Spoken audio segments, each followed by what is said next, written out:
He has rekindled the championship aspirations of a team that has enjoyed a colorful and successful history. If the 1980 preseason was any indication of the season to come, it certainly looked bleak. The Browns dropped 3 of their 4 games. The loss at Minnesota led Browns owner Art Modell to say that his only mistake was telecasting the game back to Cleveland. The regular season opened on the road at New England, and the Browns' preseason flaws turned into a regular season disaster. The defense exhibited an inability to stop the run and pass and resulted in a 34-17 loss. The home opener for the Browns was against the Central Division Oilers on a Monday night. Never having lost on Monday night since 1973, the Browns were emotionally high. It was the Browns who scored first, and the fans had reason to cheer. But awesome Earl Campbell and the Oilers would prevail by a final score of 16-7.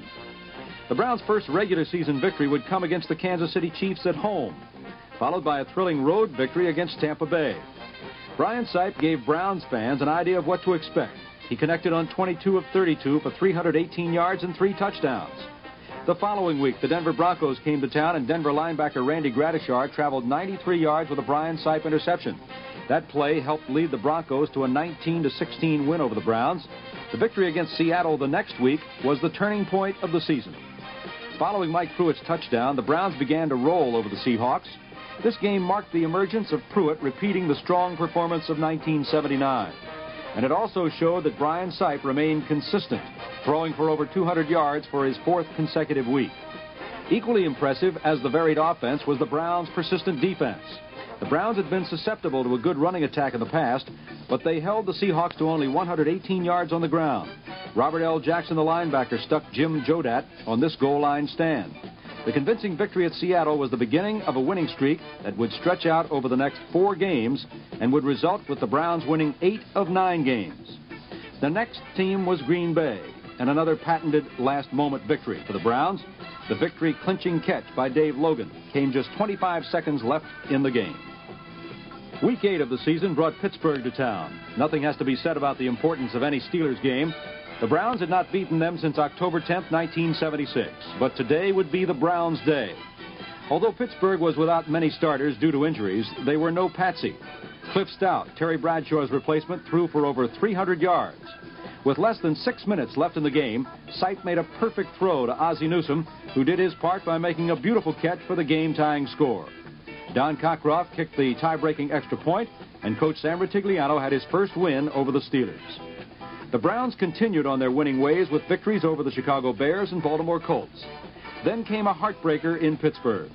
In one of the closest battles of the year, the Browns defense held Pittsburgh out of the end zone on a 4th down play with less than 3 minutes left in the game.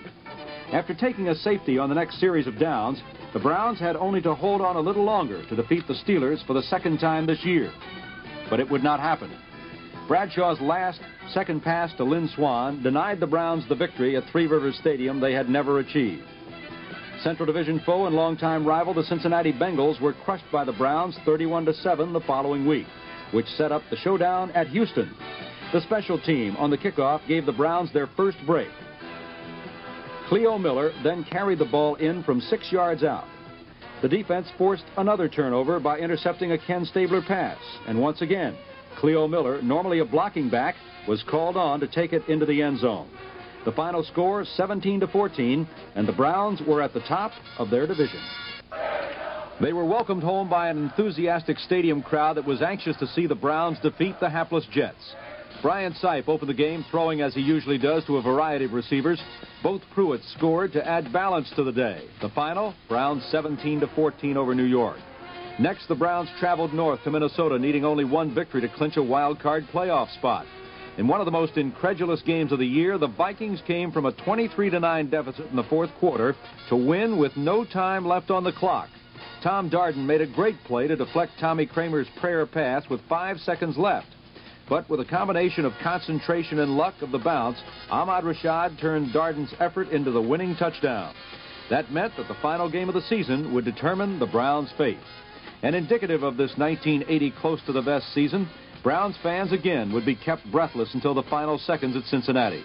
Brian Sipe sacked more than any time this season, still threw 3 scoring passes, and Don Cockcroft kicked the winning field goal with just 1:25 left. and the Browns captured their first title since 1971. The nail-biting decision seemed fitting. In a moment, we'll see how the offense and an improbable defense came together to spell champion after this.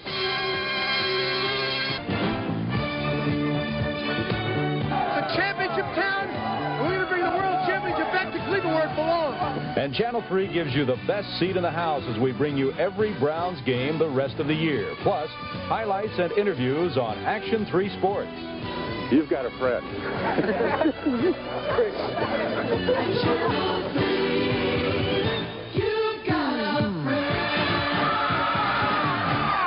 The Browns' rise up the ladder of the upper echelons of the National Football League has been engineered not only by quarterback Brian Sipe, but by a dramatically improving defense. Now, the high-powered offense, of course, characterized by the versatility and surprise with the outstanding running of the Pruitts and others, as well as the aerial show to all the fine receivers, the Browns are obviously hard to stop. But really, none of this would have happened without the great job of Coach Rod Humanick and his offensive line. I think that the success we have is probably directly related to how well our offensive line plays.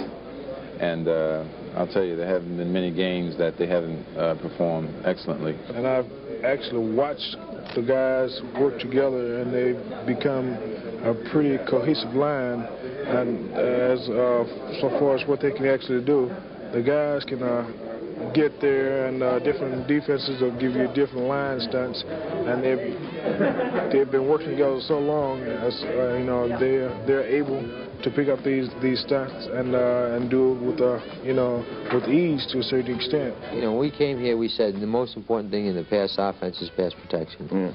And Brian has been afforded, for 3 years, great pass protection. The thing that's most rewarding about it is, Joe DeLamelier was a first-round draft choice. He's been to the Pro Bowl. When you see a guy like Tom DeLeon go back for the second time, who was a free agent, and a guy like Doug Deegan, who was a tight end and a late-round draft choice, finally make it after 10 years, that's really gratifying. There may be some teams out there that protect their quarterback as well, but I don't think there's any better. I think what makes Brian so special is the fact that he is so bright now and so intelligent, and he can walk up to the line and almost immediately know what to do in a given situation. No question about it. He has, what Blanton Kaya talked about so much, he has great concentration in the pocket. That covers courage and all the other intangibles that are involved in it. He also has the capacity to throw an interception for a touchdown in a big game and come back completely unrattled by it and be better.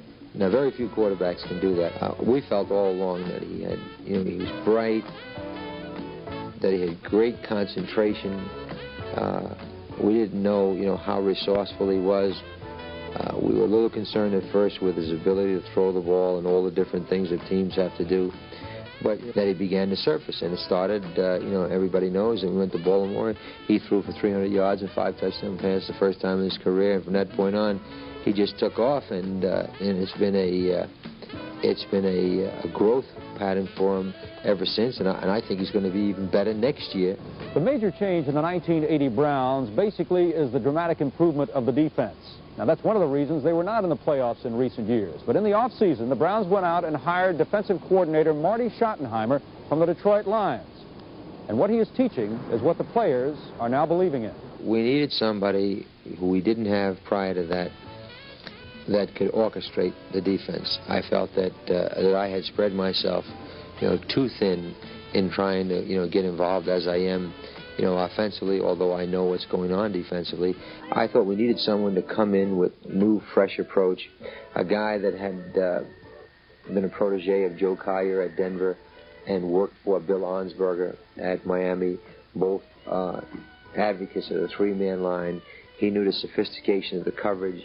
He knew the sophistication of the system.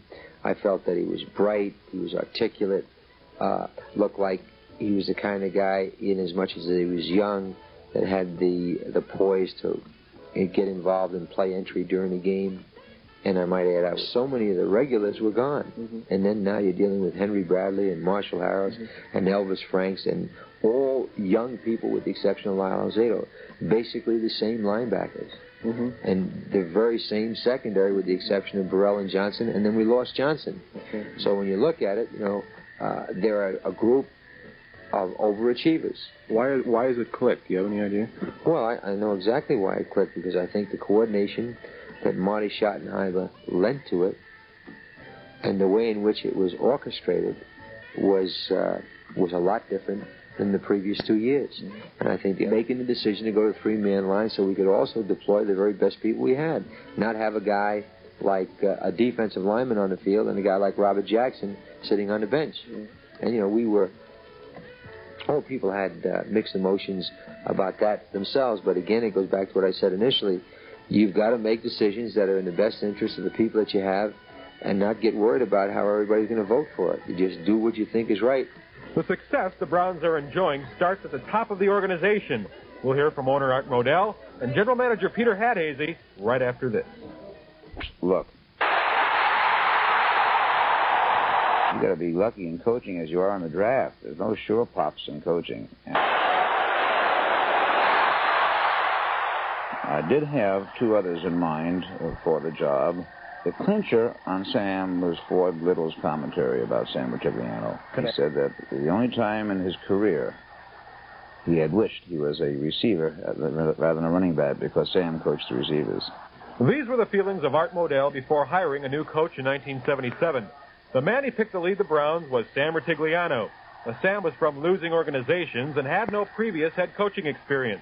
But general manager Peter Hadhazy was the one person who had faith in him.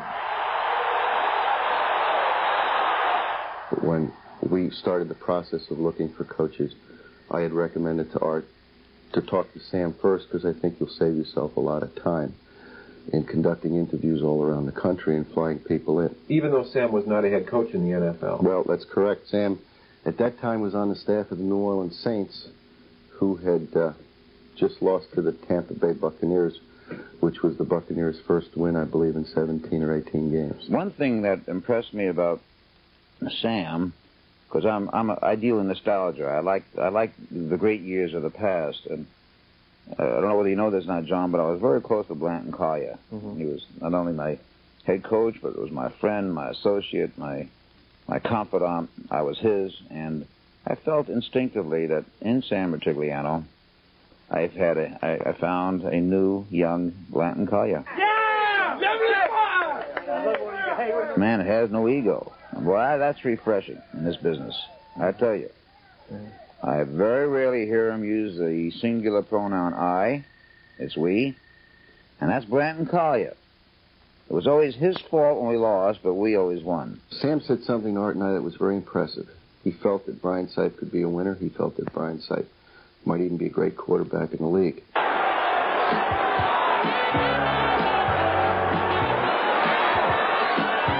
When Sam came in, he said that he was not going to create an offense and then give Brian the ball and said, Brian, here's the offense I want you to run. Sam said that he would design an offense specifically tailored for Brian Sipe's abilities and capabilities. And that's exactly what he did once Sam reviewed the films, what Sam had seen of Brian when he was with other clubs. Sam felt that this was the guy that was going to win for us. And there was never any question in Sam's mind that given the right offense to work with, Brian Sipe could be a winner in the league.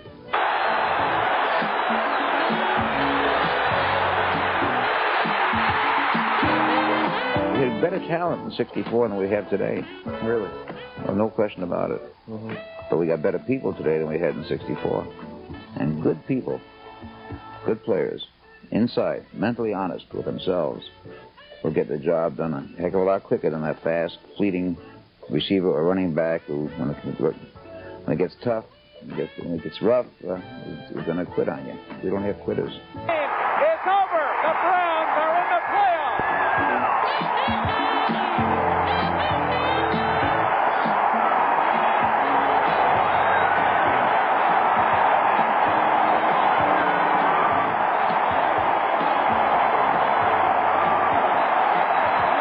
Well, after these messages, we'll take a look at Jim Plunkett and the Oakland Raiders.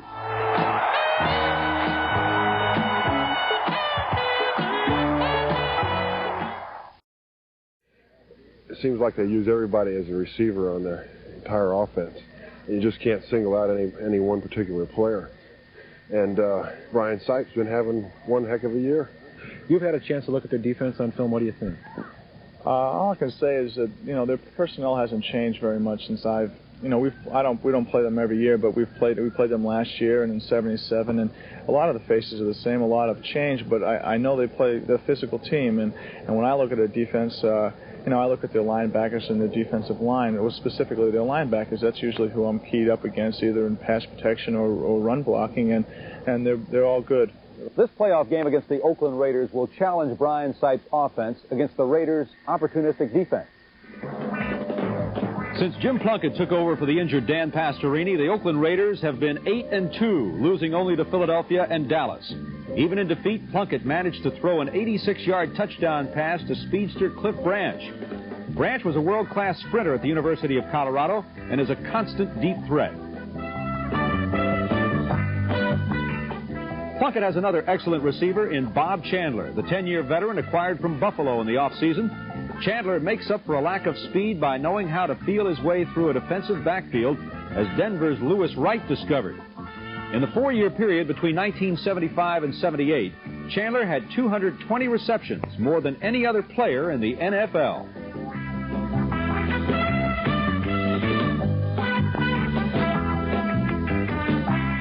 But his extraordinary hands are what separates Chandler from other receivers. Just ask the Dolphins.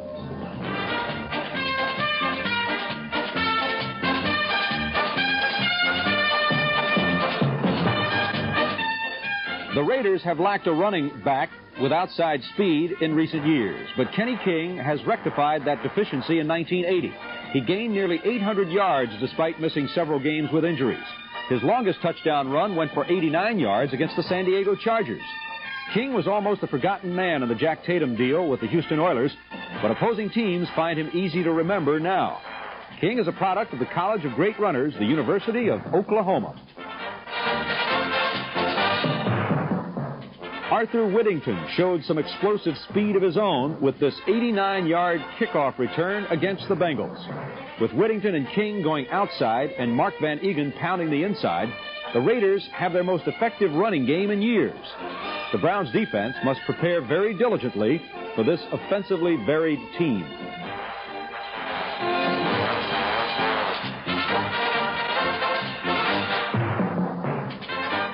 As much a trademark of the Raiders as their quick-striking offense is their punishing defense.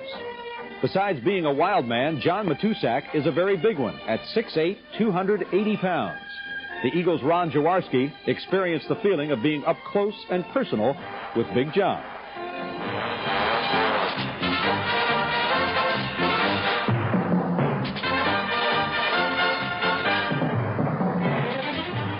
Without doubt, the star performer on a stellar defensive unit has been cornerback Lester Hayes, number 37. His league-leading 13 interceptions, the second highest season total in NFL history, has helped turn the Raiders around this year. And the Browns hope to turn back Oakland's Super Bowl hopes and launch a quest of their own.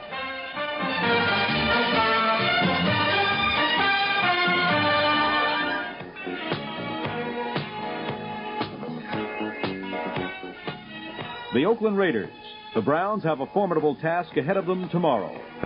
We hope you enjoyed this capsule look at this memorable 1980 Brown season. And remember, the football day begins here tomorrow on Channel 3 with NFL 80 at noon. Good night.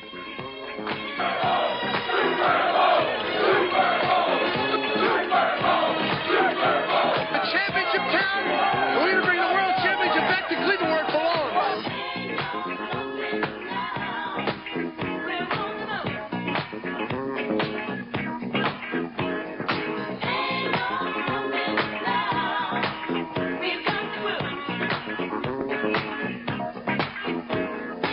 There've been so many things that's held us down, but now it looks like things are finally coming around. I know we've got... It's the second Sunday of the NFL's second season, a day of reckoning for the Browns and the Raiders. Under Brian Sipes, the Browns are making a triumphant return to the playoffs after a 7-year absence. Sipes was the NFL's top-rated quarterback, completing at least 50 passes to 4 different men. Defensively, what Cleveland lacks in consistency, they make up in intimidation. Hitters who force turnovers. Forcing turnovers an Oakland strong point, the Raiders led the NFL in interceptions. Last week made life miserable for the Oilers. A wild card entry, they continue to be led by Jim Plunkett. He's the arm and Kenny King the offensive legs of a team that's won 10 of its last 12. We'll look at how the Raiders and Browns match up. Plus, we'll have a comical cut on the Cardiac Kids of Cleveland, a flippant flick about the heart-pounding heroics of a quick quarterback from the West and an upfront emotional coach from Brooklyn. That, plus highlights of yesterday's playoffs and a commentary from Newsweek's Pete Axtell as we prepare for a playoff in the bitter cold of Cleveland. Today on NFL 80.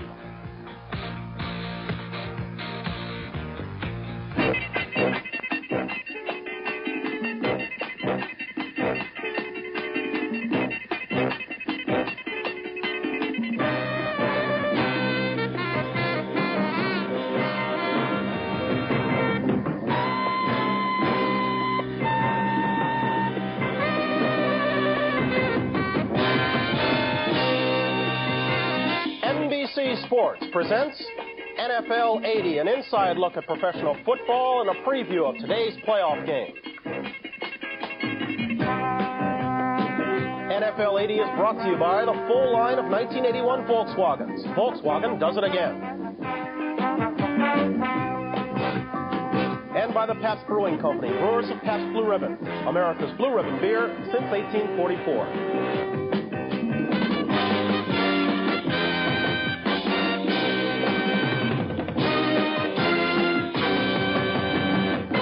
Good afternoon and welcome to NFL 80. I'm Bryant Gumbel. This is Sunday number 18 of the NFL season, Sunday number 2 of Pete Rozell's second season. We've got a very good playoff game on tap. It matches the AFC Central champion Cleveland Browns going against the Oakland Raiders, and the star may well be the weather. It's evoking memories of the '67 game played in the cold of Green Bay between the Cowboys and the Packers. But we'll get to that in a moment. Let's talk yesterday's events.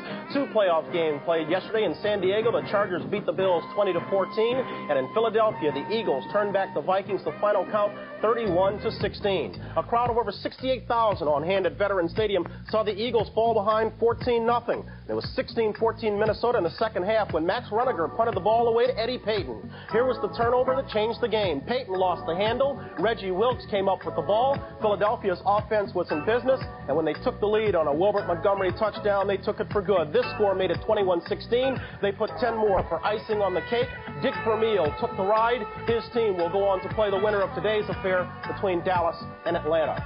Meanwhile, out west, Chuck Knox came in with the AFC Eastern champions and saw his team play a very strong ball game in defeat. The first score set up on a pass interference call that went against San Diego's Ray Preston. He copped the plea, but it hardly mattered. Buffalo marched it on down, then Roosevelt Leaks completed the drive to give Buffalo a lead of 7-3.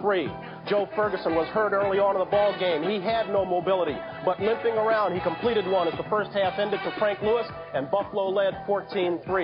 But San Diego came back. They came roaring out early in the second half. Fouts up top to Charlie Joyner. That closed it to 14-10. It was close to 14-13 with just over 2 minutes left when Fouts fired a strike into the arms of Ron Smith to move San Diego into position to meet the winner of today's game between Oakland and Cleveland. As pertains to that game, Oakland, the wild card entry, Cleveland, champions of the AFC Central. A lot of stars on both sides, but the central theme in today's game could well be the weather. Let's go out and check on the conditions with Don Brody, Don CRIQUI, and John Brody. Thank you, Bryant. The weather is a fearsome presence here in Cleveland. This was the scene yesterday. A tarpaulin covered the playing field.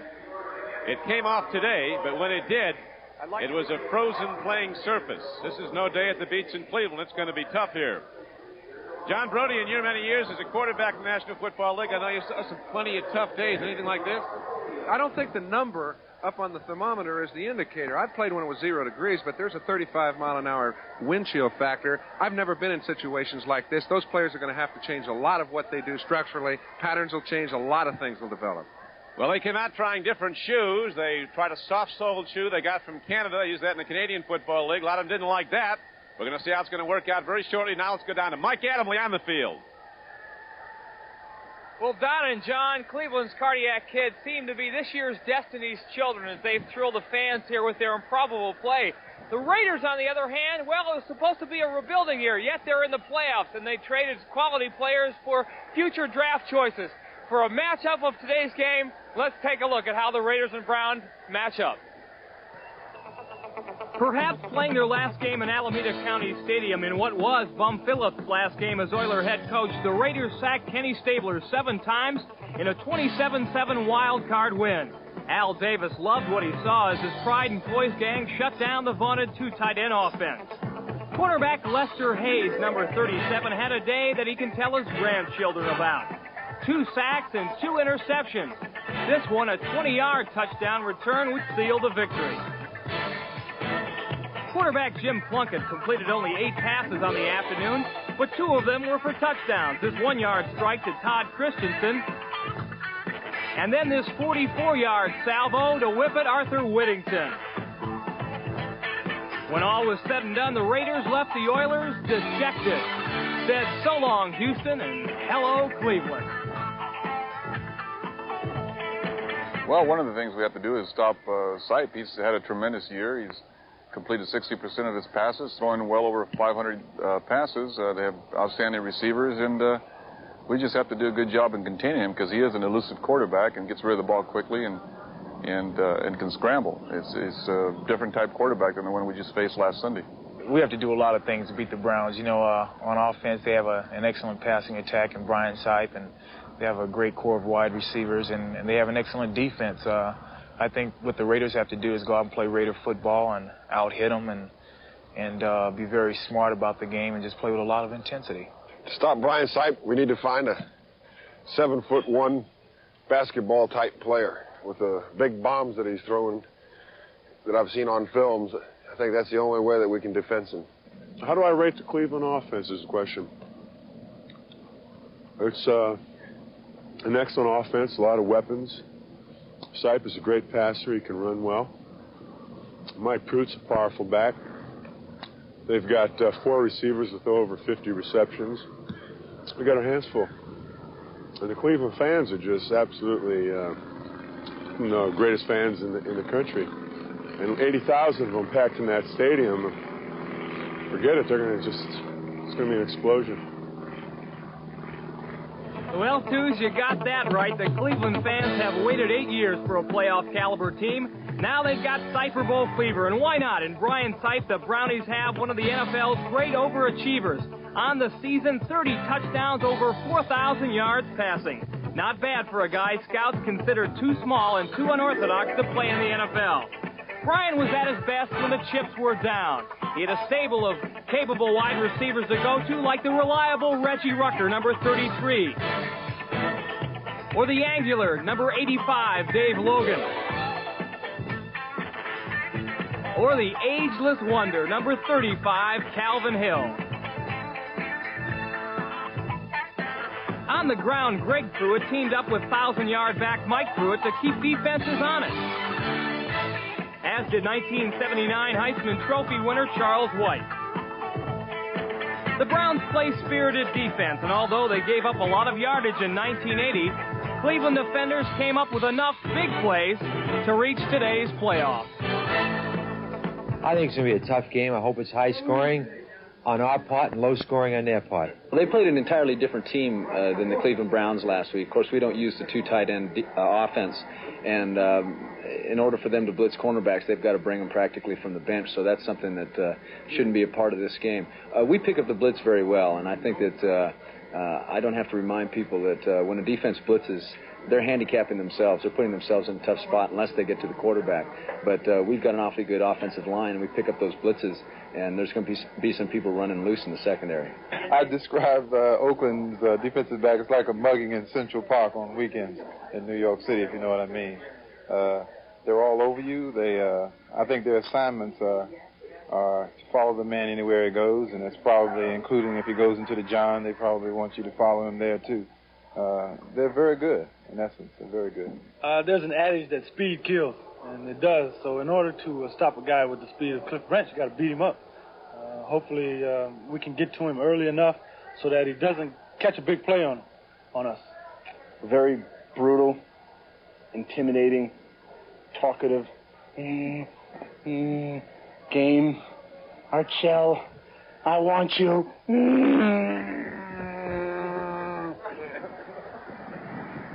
Well, I'll tell you, Brian, Alzado's best weapon against Art Shell won't be boxing gloves. It might be ice skates.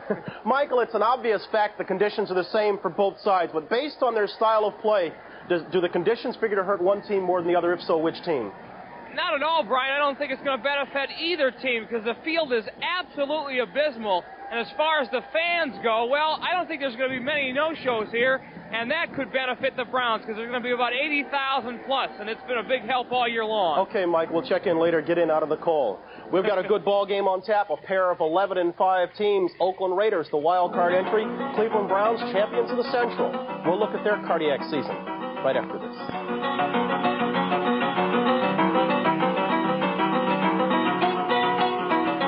Come easy. 12 of their 16 games have been settled by 7 points or less. So our friends at NFL Films have worked up this salute to a season the Browns won't soon forget.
Playoffs bring back memories of the greatest Brown of them all. His name was Jim, the subject of our kickoff report.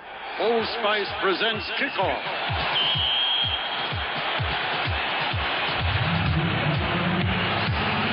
Kickoff is brought to you by Old Spice Aftershave Lotion, the fresh, clean scent women love. In a game played by an always-changing cast of highly competitive men, it was almost unthinkable the way Jimmy Brown totally dominated the position of fullback for almost a decade. Drafted number 1 out of Syracuse by the Cleveland Browns in 1957, he immediately led the league in rushing, as he would for 8 of the 9 years he played. He ran like no one else ever had, with a deceptive, seemingly effortless gliding motion, a thrust that propelled him through the line and into the open field. He had different speeds, different paces, gears he could shift at will, and gang tackling was the only sure way to stop him.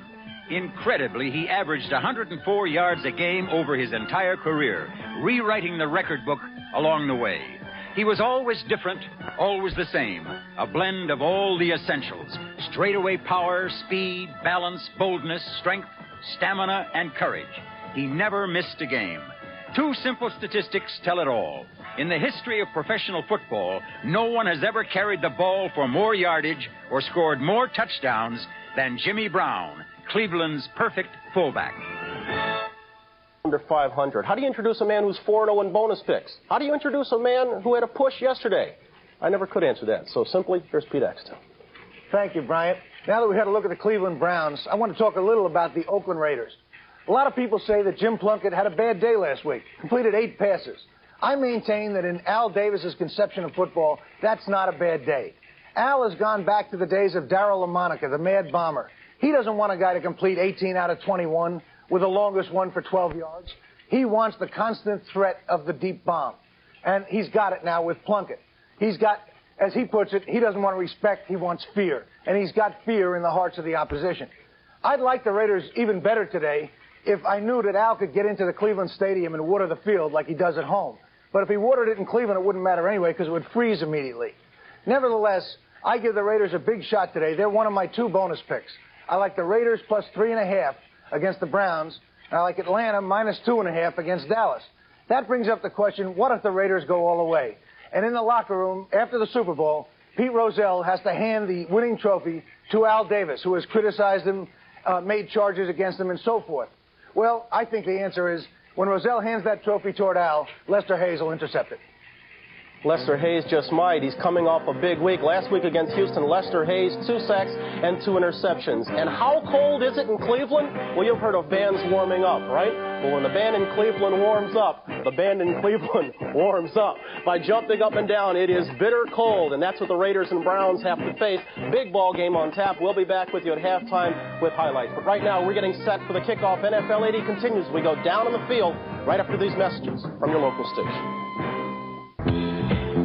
The Cleveland Browns got here with a great offense behind quarterback Brian Sipes passing. He threw for 30 touchdowns this year, had one of the great seasons of any quarterback in National Football League history. The Raiders, an interesting contrast. It's been a great defense that's carried them to this AFC Divisional playoff game. Last week against Houston, the great Lester Hayes picked off 2, took this one back for a touchdown. The Browns got here with offense, the Raiders with defense. And the weather is the 12th man in this game today at Cleveland. Temperature at game time 0. Wind chill this morning 37 degrees below 0. So the weather is a tremendous and awesome presence that is very definitely going to affect play. Good afternoon, everyone, from Cleveland Stadium. I'm Don CRIQUI with John Brody. John, the Raiders with their defense, the Browns with their offense. But really, when you look back at the outset of the season, it's surprising now how well they did. A lot of people were picking them third in their respective divisions. Don, I think the reason they're both here is that they both showed that they were contenders, number 1, but that they played well in the latter half of the season. Jim Plunkett, first for Oakland, came on and got them all started. Their defense picked it up after he got the momentum rolling. On the other side of the coin, Brian Sipes had one of the great years that's ever been in the National Football League. Statistics only tell a small part of that. So for both these teams to be here when they were picked to be mediocre and last is an accomplishment in itself. Interesting attitudes on the 2 teams. They're both very loose clubs. Brian Sipes, the Cleveland quarterback, says everybody talks about him being a loose player under pressure. He said Our whole team is a loose team under pressure. We've got guys, they all want the ball when the game's on the line, and the Raiders are always loose. These Pirates come in here ready to take on anybody, anytime, in any condition. Well, they're going to be a little puckered, I'll tell you, when they come out here. I don't care how loose they were in the locker room, which they were. Their style of personality has not changed. The people have changed greatly. I think the team that keeps their composure and does the things under awful conditions that nobody expects them to do will come out on top, and I don't know who that'll be. Well, this is the coldest playoff game since that famous Dallas-Green Bay game back in '67. It is really something, but a huge crowd is here, and we're just about set to go with the Raiders and the Cleveland Browns. When a man wears Old Spice, chances are he'll always get a warm reception. No wonder. The clean, fresh, masculine fragrance of Old Spice is a scent that women know and love. So when you're wearing Old Spice, the invitation is clear. It can really spice up your life. Put a little spice in your life with Old Spice.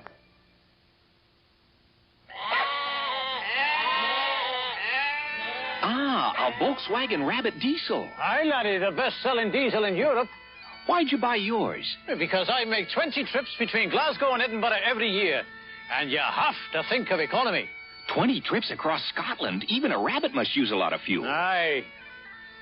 Last year I had to buy 2 full tankfuls. Volkswagen does it again. Dial it at National Sports News. It's new, it's rational, just to call National Sports for all the latest reports. We're talking National Sports News. We've got it all. 900, what a wonderful call. 900-976-1313. 900-976-1313. Dial it. We're talking to you. People in distant lands have gone to great lengths to rent Ryder trucks because the legend of Ryder trucks has spread from country to country, and tales of their incredible reliability have been told and retold. No wonder people around the world go to such extremes to rent shiny, clean Ryder trucks. She's so beautiful. So be grateful, America.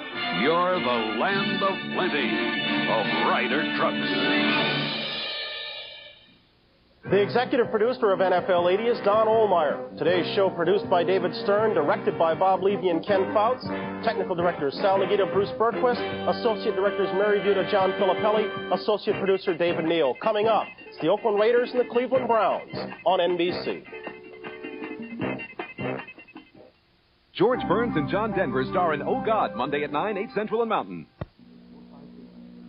Hey, Guy, where are you going? Well, I'm going... Have you heard about Ready Check Plus? Well, Central Bank's new checking account that pays interest? Yeah, but Oh, you've already signed up for your Ready Check account, eh? Well, no, but I'm going... Oh, well, for goodness sakes, now's the time to do it, Guy. Well, I know, but if Well, listen, if you sign up now, you won't have to pay any service charges till April 1st. Well, sure, but How about that, April 1st? No fooling. How can you pass that up? Well, I'm trying not to. That's where I'm going, to Central. Oh, good talking to you. Call the Central Hotline for details. Wendy's has the taste. Come into Wendy's restaurant for a single, a tasty quarter-pound hamburger, or have a double, a half-pound. And for you big eaters, the triple, 3/4 of a pound, made fresh, not frozen, and hot off the grill. Order them up just the way you want them, 256 ways, with cheese, pickle, relish, tomato, or more. Bite into a Wendy's old-fashioned hamburger, 100% pure beef. Wendy's has the taste. We have the taste. That's Wendy's taste. We have the taste. Good party. Say, did you catch the news last night on Channel 3? Gee, no, I didn't. Oh, gee, I love this. But did you see Mona Scott's consumer report about the price of this stuff? Oh, I saw that. Life can be a lot more interesting for people who watch Action 3 News. Say, I'll just bet you watched Channel 3 News last night. Yeah. In fact, we're making people more interesting all over town.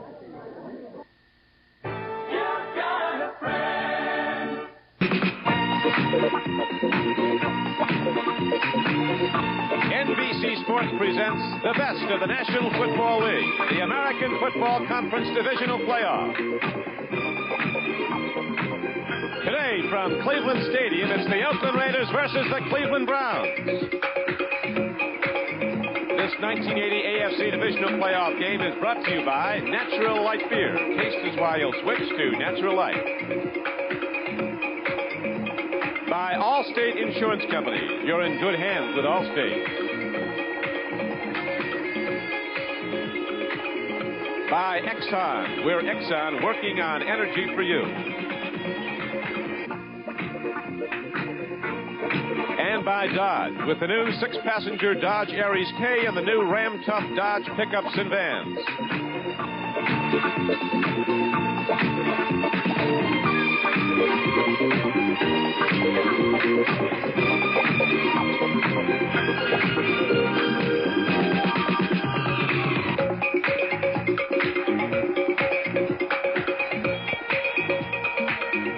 This is it, big game day on NBC. The Cleveland Browns and the Oakland Raiders. The Raiders coming in having already won the AFC wild card game. They come in with a record now this season of 12-5. The Cleveland Browns, champions of the tough AFC Central, 11-5. The Browns, called by their owner Art Modell, a team of overachievers under Sam Ratigliano. You very seldom, John, hear any players speak as glowingly about a head coach as do the Cleveland Browns as Sam Ratigliano. Well, Don, I think he has turned it around so convincingly in such a short period of time. He's the sort of fellow that the bigger the game, the more enthusiastic he is, and the more he gets you ready to play it. I don't think he's one of those who concerns himself with worrying about the outcome so much as preparing his group for the game itself. And I'd say on the other side of the coin, Tom Flores does the same thing, and the personality of the two teams is such, I think it's a good indication of why they're here. Well, Flores has done a great job, too. You don't hear enough about Tom Flores in his second year as the head coach of the Raiders, but in all those great seasons, the Oakland Raiders have had 16 consecutive winning seasons. No team in the National Football League has done that in the history of the league. Flores has been the offensive coordinator. He's planned all the game plans over the years, the recent years, and now he's the head man. The Raiders are ready, you can be sure, and so are the Browns. Wind chill, minus 30-some-odd degrees, 37 at the outset. The up back takes the kickoff. Doesn't get too far with it. Todd Christensen got the ball. Got across the 30-yard line to about the 31. So Jimmy Plunkett now comes out to quarterback the Raiders with Kenny King and Mark Van Eegen. He'll be a big factor in this game, the runners. Cliff Branch and Bob Chandler, the wide receivers. Raymond Chester, the tight end. The great offensive line of the Raiders. Art Shell and Gene Upshaw on the left side. Dave Dalby at center. Nicky Marvin and Henry Lawrence on the right side. The Raiders set to go. First play from scrimmage. And they are starting up early in Cleveland. An unbelievable following of the Cleveland Browns. It's rejuvenated the city, picked up the whole community. The Browns are the heroes of Cleveland, and right now the Brown defense doesn't give much up, nor does the playing field, which is rock hard. As the Raiders go to Mark Van Eegen, and he got ahead for maybe a yard. See where they have it spotted. He got to about the line of scrimmage. Cleveland young on the defensive line except for Alzado. Marshall Harris and Henry Bradley, the nose tackle. Along with Alzado, good linebackers in Charlie Hall, Robert L. Jackson, Dick Ambrose, and Clay Matthews. Bolton had a great year at the left corner. Burrell's a young player out of LSU. They liked him a lot. Darden and Scott, the safeties, experienced and good. Second down and over 9. Plunkett stands in, lets it go long, and Jim Plunkett wasn't anywhere close to his intended receiver. He was looking at Kenny King coming out of the backfield. Don, I think you're going to see an awful lot of things change throughout the course of the game as the players realize how good their footing is, or on the other side of the coin, how poor it is. The type of patterns you're going to see run are the type that don't take a lot of movement, not a lot of pattern running, anything where a guy gets going in one direction, across the flow, keep the defensive backs making their movements as sharply as possible, because you're not going to have any footing. That's all there is to it. They had the field covered, but when it came off, the wind whipped down and killed it into a rock-hard playing surface. On third down and 9, Plunkett takes a deep look, goes way over Chandler, and as the ball came overhead, Ron Bolton put a slug on Bobby Chandler. Al Davis told us early, John, that he got Bob Chandler for one big reason. He's a cold-weather player from his years at Buffalo. He catches it in cold weather, but not one like this. It's too high. He's one of the few fellas, I think, who will run his patterns better than most players will. They're going to double on Branch. They don't want to let him loose. It's going to be very hard executing all day long. You're going to see Bob Chandler in a position to catch a lot of balls. It's getting the execution done that'll be the tough part. On the other side of the coin, Cleveland's got their work cut out for them, too, because they got to this playoff because they put the ball up in the air. And the conditions today do not indicate that. Well, now we're going to have a punt from the Oakland Raiders' Ray Guy. Snap's good. He gets off a punt, doesn't carry too deep. It's going to be taken by Keith Wright. Crosses the 30. He's caught. Ball is blown dead at the 30-yard line. There's going to be some turnovers. You can count on that. Ray Guy with that absolutely unbelievable punting day against Houston in the wild card game when he kicked 9 for an average of over 51 yards, kicked that one 44. Brian Sipe, the number 1 quarterback this season in the NFL at quarterback. Mike Pruitt, a big back from Purdue, and Calvin Hill, the veteran, will be the starting runners for the Browns. Dave Logan, Reggie Rucker, and Ozzie Newsome, all with over 50 receptions, the receivers. Good offensive line. They don't let Sipe get hurt very often. Deacon, Shepard, DeLeo, and Delamalier, and Cody Rison. Cleveland with its first possession. First down and 10 for the Browns at their 30. Sipe goes right after the deep throw, and he's going to Logan. Screened off the ball by Dwayne Osteen. So the Browns come out pitching. As you were pointing out, John, they got here throwing the ball, and Sipe ready to go despite the weather. I don't think there's going to be any change of the way they attack, whether or not they throw the ball a lot. They will throw the ball an awful lot because Oakland would love to have a team running the ball on 1st and 10 because guys like Matusik, Kinlaw, you name it, those down linemen have been very strong against the run all year. They've shut teams down to 40 yards a game less than they did last year. There's the defensive secondary. The Raiders have intercepted more than any team in the NFL. They have 35 interceptions as a team. On 2nd and 10, Calvin Hill gets the call, and the big back from Yale takes it straight ahead to the 35-yard line. A gain of 4 yards on the play. It'll be 2nd down and 6. Dave Browning made the knockdown, defensive right end. But Tuzak, Kinlaw, and Browning across the defensive front of Oakland. Don, the offensive line of Cleveland has 3 players going to the Pro Bowl. They match up very well against Oakland's defensive front 4. And if you don't handle them at the line of scrimmage, they will dictate the outcome of a football game as they did last week against Houston. 3rd down and about 5 for Cleveland. Ball just across their 35-yard line. There's no score early in the first quarter. Sipe stands in, sets up, gets time, puts it out there, and a free ball is in the secondary, incomplete. Came into Calvin Hill, and that ball was skirt free in the secondary. Don, you'll notice Calvin Hill was a ball carrier on the second play of the game, an intended pass receiver on 3rd down. They've started him today for the first time all year for 2 reasons. 1, so he can protect Brian Sipe. Number 2, so he can run pass routes. He'll carry the ball a little bit, but he's in there because this is going to be a day, in their opinion, they want the experience. They want the guy that is not going to let someone free on Brian Sipe. Now back to receive the punt, Keith Moody for the Oakland Raiders. Johnny Evans into punt for the Browns. Hits the ball at his 25. Looks like somebody got a piece of it. It goes downfield and takes a Cleveland roll low. Going to hop out inside the 30-yard line, roll down to the 28. And there, the Raiders will go on offense for a second time in this playoff game. Johnny Evans, a 39-yard per punt man throughout this season for Cleveland. Sam Ratigliano was particularly concerned about Evans' counterpart, Ray Guy, in his kicking game. We'll be back at Cleveland in a moment. Light beer, Mr. Bonaconti. And I switched to Natural Light. You switched from that other light beer? Yeah, I think Natural Light's got the taste that leaves them all in the backfield. You bet, and there's nothing artificial in this less filling beer. It's made with only natural ingredients. The real point is taste. Besides, since I switched to Natural Light, I'm making a name for myself. Hey, Nick Bonaconti! Where? I know him. Natural Light. Taste is why you'll switch. Is the Energizer just another battery? Is the Indy 500 just another race? The Energizer from Everready Technology. Of all leading brands, nothing outlasts, nothing outperforms the Energizer. Everready made sure. Your photo flash, calculator, toy, they'll tell you. Energize me. Energizer. Energize. For life. Long life.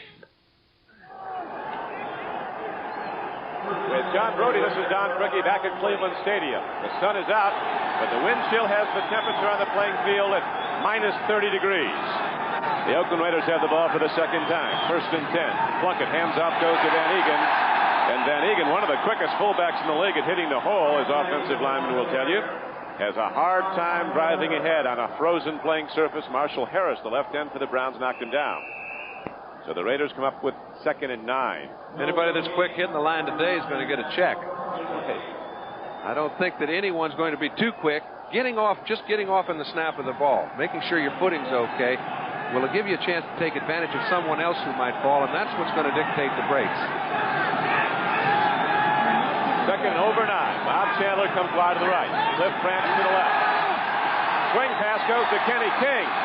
And King of the Raiders loses the ball as he goes out of bounds. Along either sideline, it is sheer, hard-packed ice where the tarp wasn't covering, and there's portions of the playing field that have some ice on it. Froze up once the tarp came off. It is a tough track. You'll notice Cleveland is going to make Jim Plunkett throw it off to his back. It's something he doesn't do very often. When he does, they are very effective. He's just not geared to be one of those nickel and dime type quarterbacks. They try to attack a defense. Cleveland's not going to allow him to do that. You'll see them in no man-to-man situations early. He's got to come off to his backs and hope something good happens. Arthur Whittington is now in the backfield of Oakland, along with Van Egan. 3rd down and 5 for the Raiders. Plunkett lets her go long. Chandler going for the ball. It's intercepted by Cleveland's Ron Bolton. He was their leading interceptor this year. That was his 7th, so the Browns get the first turnover. Although Chandler fought for the ball all the way down, but Ron Bolton gets the interception. And watch it again, John. I'll tell you, Don, that was as good as a punt. Very few people can punt the ball that far as Jim just threw it. Obviously, it's always fun to intercept the ball. You gear yourself down as a defensive secondary player to pick up anything that comes in your area. Ron Bolton, on that particular occasion, was 15 yards back of the line of scrimmage. When high interest rates keep America from buying the fuel-efficient cars it needs, it's time to do something about it. Starting now, when you buy a new U.S.-built 81 Chrysler, Plymouth, or Dodge passenger car on credit, you can deduct 7% from the sticker price, including options, because we think the interest rates are 7% too high. That number will move up or down depending on a significant change in the prime interest rate. Make your best deal, then get $380 to $1,200 direct from Chrysler. We'll help you buy the car you want. The new Bic roller feels so smooth you don't just write, you go with the flow. Come on, Jackson, let's take a shower. Hey, don't rush me. I'm going with the flow. I can't write a fan letter to the Bee Gees with a pen that mushes down. Get with it, sister. Go with the flow. The new Bic roller lets you go with the flow and go, because our point won't turn to mush no matter how hard you push. We've done it. We've taught Herman to go with the flow. The Bic roller, go with the flow. On Monday, meet God. Not what you expected, huh? John Denver and George Burns star in the comedy hit Oh God, Monday at 9, 8 Central and Mountain. Here is Ron Bolton's interception, and the Browns have their second possession. They'll start from their 27-yard line. Again, it was an attempt to attack a defensive man playing one-on-one with Bob Chandler. You have to try that, but it was a hook and go. Bolton was buying none of it. Way beyond Chandler when the ball was in the air. Ron Bolton, the only guy that's caught a ball so far today. Here's a handoff on the first down from scrimmage, and driving straight ahead is the big Purdue fullback Mike Pruitt. Over 1,000 yards rushing again this year. 4.2 a carry.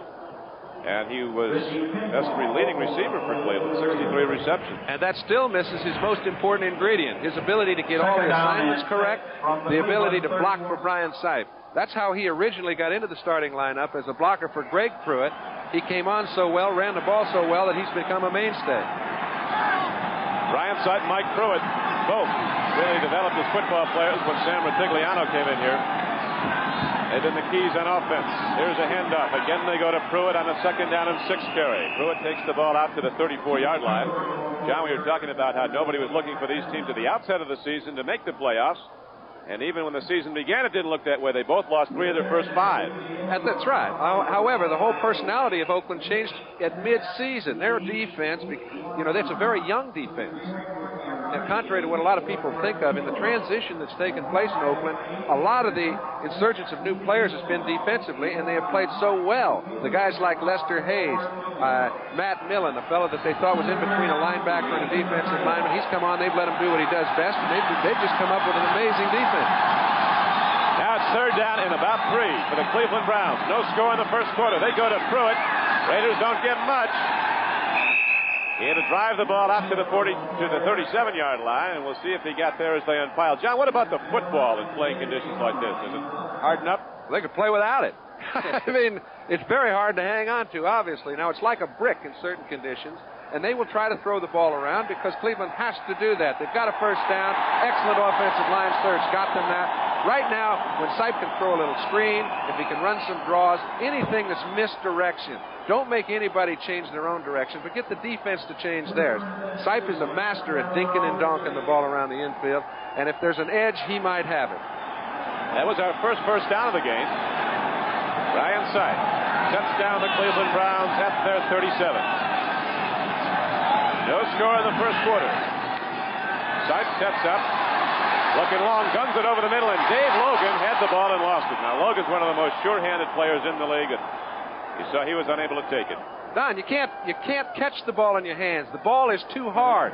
It feels like a frozen puck to any wide receiver at this time. If they can catch the ball in their body, they're okay. Now, this fella his whole personality is to catch the ball in his hand. Rather than put his hands out after the ball, he's got gloves on. He's trying to make sure he can cradle the ball. It hits him in the stomach, coming a little harder than he hoped. They have to rehuddle. Second down and 10. Ryan Sipe comes into this game completing over 61% of his throws for over 4,100 yards, 30 touchdown throws, and he was only intercepted 14 times. He graded out as the #1 quarterback in the league, and he'll start for the AFC in the Pro Bowl. Handoff, but Mike Pruitt, coming out of his three-point, lost his footing, goes down to the 36-yard line. He'll be third and about 12. Reggie Kinlaw, a fellow from Oklahoma. Here's another young standout defensive lineman for the Raiders. He's taken that middle, handling it very well. Now, in order for anybody to do well, if you're a Cleveland offensive football player, you know you've got to handle the middle. It's Dalby's problem on when the Raiders are on offense. It's DeLeon's problem when the Browns are on offense. Ed Hendricks, Matt Millen, Bob Nelson, Rod Martin, the linebackers for the Raiders. Actually, two of the linebackers, Hendricks and Millen, are biggest defensive linemen. Sipe on 3rd and 12, swings it out. Calvin Hill makes the turn, but Millen catches him, the rookie from Penn State. He's the biggest linebacker in the league from a weight standpoint, 260, and next to him is Hendricks, who's the tallest at 6'7". Don, and the concern about Millen is that can he cover anyone on pass routes? That time in a 3rd down situation, they left him in the ball game.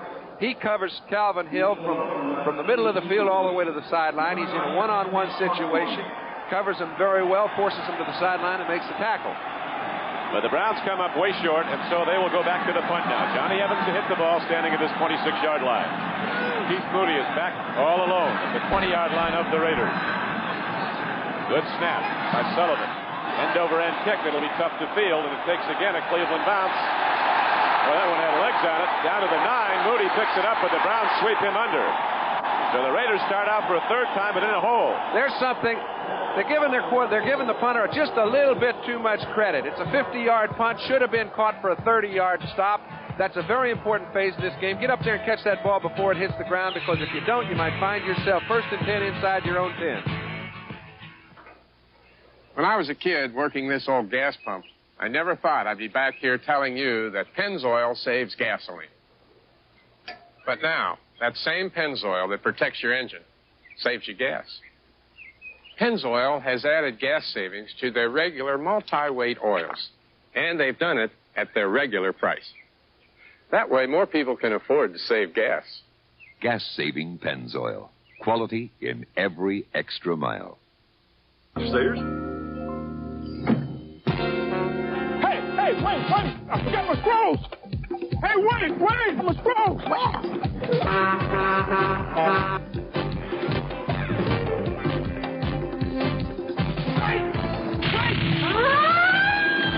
Where's the fire? Can't talk now. Left the scrolls next hand. What's that hill, Sayers? Couldn't tell, but whoever he was, he's a real beer lover. Beer lover to another Scrolls. Back and set to go at Cleveland. On CRIQUI with John Brody. Oakland Raiders with their 3rd possession. So far, no one has been close to the end zone. The Raiders are now, but to their own. They're backed up to their 11 after the punt. Browns shut down the run. Van Egan tries to go straight ahead, and Dick Ambrose fills the gap nicely. Ambrose filled the gap, but they're running at Lyle Alzado, something they don't really want to do. But their plus point over the years has been Art Shell and Gene Upshaw. Alzado mentioned early before the ball game that whenever I play against Shell and Upshaw, I'm not the same for 3 weeks. He said, I don't know what effect it has on them, but I do know how it handles me. It's a war down there. Upshaw, in his 13th year, has never missed a game. He's playing in his 205th consecutive game. Handoff. Kenny King, and the Browns don't give him a thing. Browns have done well all season stopping the run. We're taking a look at Dick Ambrose. Sam Bogosian said they've got some fine linebackers, but the guy that holds them all together is Ambrose. He's always in the wrong spot if you're offensively minded. He's always sitting where your ball carrier's trying to run the ball. He's been underrated for a long period of time. Maybe that's why they're so good against the run.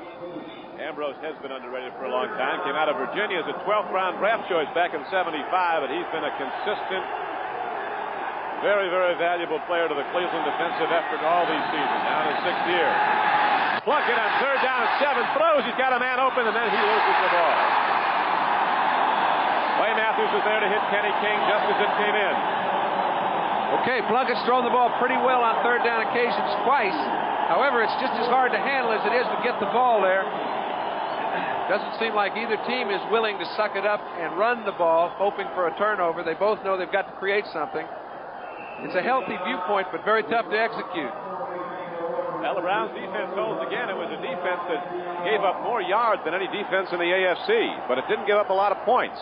Again, let's check the punt returners. They're giving Ray Guy an awful lot of credit when the ball is as cold as it is. They're both playing 40 to 45 yards from the line of scrimmage. Under normal conditions, I can understand it, but they better get somebody up a little closer to pick off the short one. The winner of this game will, of course, be going to San Diego to play the Chargers next Sunday in the AFC Championship game here on NBC. Here's the punt. Ray Guy hits it well down the field. Dino Hall fields it back at his 40. Makes the turn to the 45, and Dino Hall, not big but very quick, takes the ball up the far sideline. And the Browns start out with their best initial field position of any of their drives, a 46-yard punt, a 7-yard return by Dino Hall. So with the wind chill in the minus 30s, they'll be returning to Cleveland Stadium after this. Allstate challenges you. Find your homeowner's insurance policy, then bring it in and compare. I personally accept Allstate's challenge. Because all homeowners insurance is not alike. Allstate could show you ways to get more for your money. Allstate's thrown us a challenge. Keep looking. Allstate homeowners insurance could give you more value for the money. So find your policy and bring it in. I found it. You found it? You're in good hands with Allstate. That's a promise. When you've got to rely on your vehicles, rely on AC Delco. Working. AC Delco. AC Delco for AC fire ring spark plugs, AC filters, Delco shocks, and now a battery that's even tougher than Freedom, the maintenance-free Delco Freedom 2 with more efficient starting power. AC Delco working hard for you. For over 50 years, hard-working people have relied on AC Delco parts for just about anything that moves. AC Delco working hard for you. Division of General Motors. Peggy Fleming captured hearts around the world in the 1968 Olympics. Now she competes again with Linda Fradiani and Dorothy Hamill on NBC's Sports World. 1980 was the first divisional title year for the Cleveland Browns since '71. This is their first playoff team since '72 when they went as a wild card. But it's been a storied tradition. Football in Cleveland, a hallmark franchise in the NFL. The great teams, the Motley and Otto Graham teams. And this stadium has been the site of some of the great games in the history of the league. Great championship games. Now, with no score on the board, Brian Sipe takes a long look. He's looking at Dave Logan. Logan had the ball and lost it. With 6:48 to play in the first quarter, the Browns try to strike deep and almost succeed. Well, Don, you see, catching a football is just part of a movement. It's not a conscious thought to catch the football. You do that, it's automatic. All the intention is on a way to run your pattern and get open. Today, the game changes. You've got to put all your attention on catching the football. It's not so hard to get open because everybody's slipping and sliding out there. But when that ball gets in your area, to hang on to it is a problem. A real problem. And it's not going to get any better. The Browns now come out 2nd down and 10. First team that gets in the end zone might have won the game when this one is finally decided. Well, I think the players are getting more accustomed to it than less, and that surprises me. Sipe throws long again. Calvin Hill is out there, and the ball literally bounced off the helmet of Rod Martin. Calvin Hill, what a story he is. Came to Cleveland in 78 as a free agent after his great seasons with Dallas and Washington. And we mentioned he runs about as precise a route as any back going down the pike. They got him because they knew he was a very experienced, good blocking, good receiving halfback. And when you have a guy like Brian Sipe, to have a halfback like Calvin Hill is something you just can't replace. When you catch 50 balls as a halfback, you know you've helped some. Calvin Hill has been a great one. 6 touchdown receptions this year for the Browns. They call him the pinch hitter. He comes in and hits the home run for them, making those receptions. 3rd down and 10. Sipes only completed 1 of 6.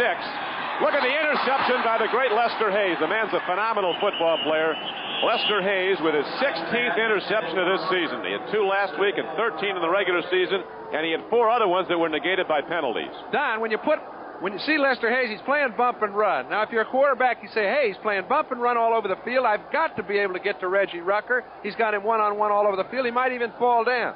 Lester Hayes intimidates people. It's why he's gained 13 interceptions this year, is because teams are reluctant to let him get away with that. However, he's winning at his own game, having the greatest year of any cornerback for several years. He and Hendricks have been so outstanding, the Raiders have just gone with him. Well, they challenged Lester Hayes, and they came up empty, and now the Raiders hit the ball back. An interception each way so far in the game. On a 1st and 10 play, Robert L. Jackson comes in and makes the stop on Kenny King. You remember Ron Bolton had the interception earlier. Game clock down to 6:20 to play in the first quarter. No score on the board or anything close to it so far. You see King running back to the huddle almost as hard as he ran to the line of scrimmage. I tell you, they're trying to stay warm, trying to pump themselves up, trying to convince themselves it's not cold out there, and it's a hard thing to do. They trucked some heated benches in from Philadelphia. That's only mild help, though, in these conditions. It's now 2nd down and 7, and the Browns shut down the run. They go back to Kenny King, the Oklahoma runner. They had a 4.4 per carry average this season. Knocked down by Charlie Hall. You know what you might think looking into this ball game? You say, boy, this really has to hurt Brian Sipe and his offense. I think it helps their defense more than it hurts Brian's offense. What is Cleveland? They're good against the run, extremely suspect against the pass. They've allowed 3,800 yards plus, but when it comes to somebody running over the top of them, nobody's had success doing it. They stopped the long pass and they stopped the run. Marshall Harris, no flag is down, though. He got back in time, apparently. Plunkett going long. Cliff Branch is out there. Through his arm. Branch had a step on the defender, Clinton Burrell. And the Raiders almost hit the big one. Both these quarterbacks have fired the ball very well. When you throw the ball accurately at 40 yards, the wind doesn't seem to be as much of a factor as it was at kickoff time. You know you can throw it. Hanging on again is the problem. Right now, we pause briefly for station identification. This is the NBC Television Network. WKYC TV3 live in the Browns locker room after the game. With John Brody, this is Don CRIQUI. Mike Adamle also with us here at Cleveland Stadium for this AFC playoff game. The Oakland Raiders and the Cleveland Browns scoreless in the first quarter. 5:14 to play in it. As the Raiders punt again. Ray Guy didn't get this one downfield too far, but they're all so tough to handle, and the Browns won't challenge the ball. They'll let it roll dead, and it goes down at about the 30-yard line of Cleveland. All of America felt their heartbreak at Lake Placid, but now Ty Babyloni and Randy Gardner compete again, joined by Peggy Fleming, Linda Fradiani, and Dorothy Hamill in the first World Professional Figure Skating Championship, starting January 18th on NBC Sports World. Plus the hilarious antics and basketball wizardry of Meadowlark Levin and the Bucketeers, all on the season premiere of NBC Sports World, January 18th. 5:05 to go in the first quarter. The Browns with the ball again, this time starting out at their 30. That was only a 31-yard punt by Ray Guy. He got a bad bounce, though. It could have gone right down inside the 10. Nobody was there to field it. Actually hopped back toward the Raiders. Sipe on first down, looking long. Man is out there. Reggie Rucker had his fingertips on the ball. So we've had a lot of near misses in the game as both quarterbacks challenging deep. Despite playing conditions with temperatures minus 30 chill factor. And who were they challenging? They're challenging Lester Hayes. He just comes up with an interception. The next time they get the ball, they say, let's have one more go at Lester. If he wants to get his 15th of the year, let him try. We think we can beat him. And a lot of receivers do beat Lester Hayes. It's just that he beats them on occasion, too. Actually, Lester, John, his next one's going to be his 17th now after what he's done in the playoffs. He has 3 already in the playoffs. To go with his 13 in the regular season. What a year. About 6 drops and 4 called back, too. actually had a 95-yard interception return for a touchdown against Miami, negated by a penalty. On 2nd and 10, Cleveland goes to the run, and behind Delano Lear and Cody Rison, Mike Pruitt rockets ahead across the 35-yard line, got the ball close to the 37. So there's a gain on the play of about 7 yards. It's really the best offensive running play we've seen so far today. There has just been almost no offensive movement. When you have no footing, to get a defensive lineman on your shoulder and move him backwards is a very tough thing to do. Well, those linemen, John, knew they were in for a bad day when they came out to warm up, got down in the 3-point, took off, and fell flat in their face. Right. The 2-point stance may come into vogue before this game's over. 3rd down and 3 for Cleveland. Ryan Sight goes to the draw. Pruitt working hard, but the Raiders seem to knock him down just short of the 1st down. It'll be a yard or so short, brings up 4th down, and with that down comes punter Johnny Evans. Matt Millen made the knockdown. Mentioned draws and screens early. The problem with draws right at this time is that the linebackers are not respecting throw. If you don't respect throw, you can't get those linebackers out of the hole. We've only had 1 first down in this game so far. 3:49 left to go in the 1st quarter. The big phase of the game so far has been the handling of the punts. And not only by the defense, but also from center to kicker. Keith Moody is back for the Raiders.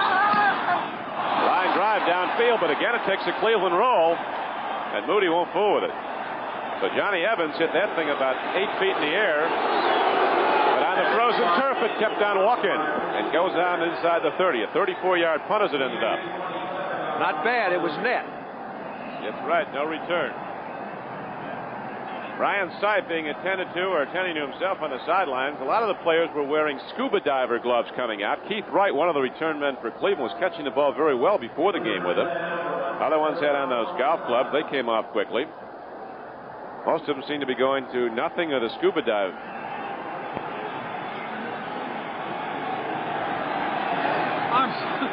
Right now it's going to be 1st down and 10 for Oakland.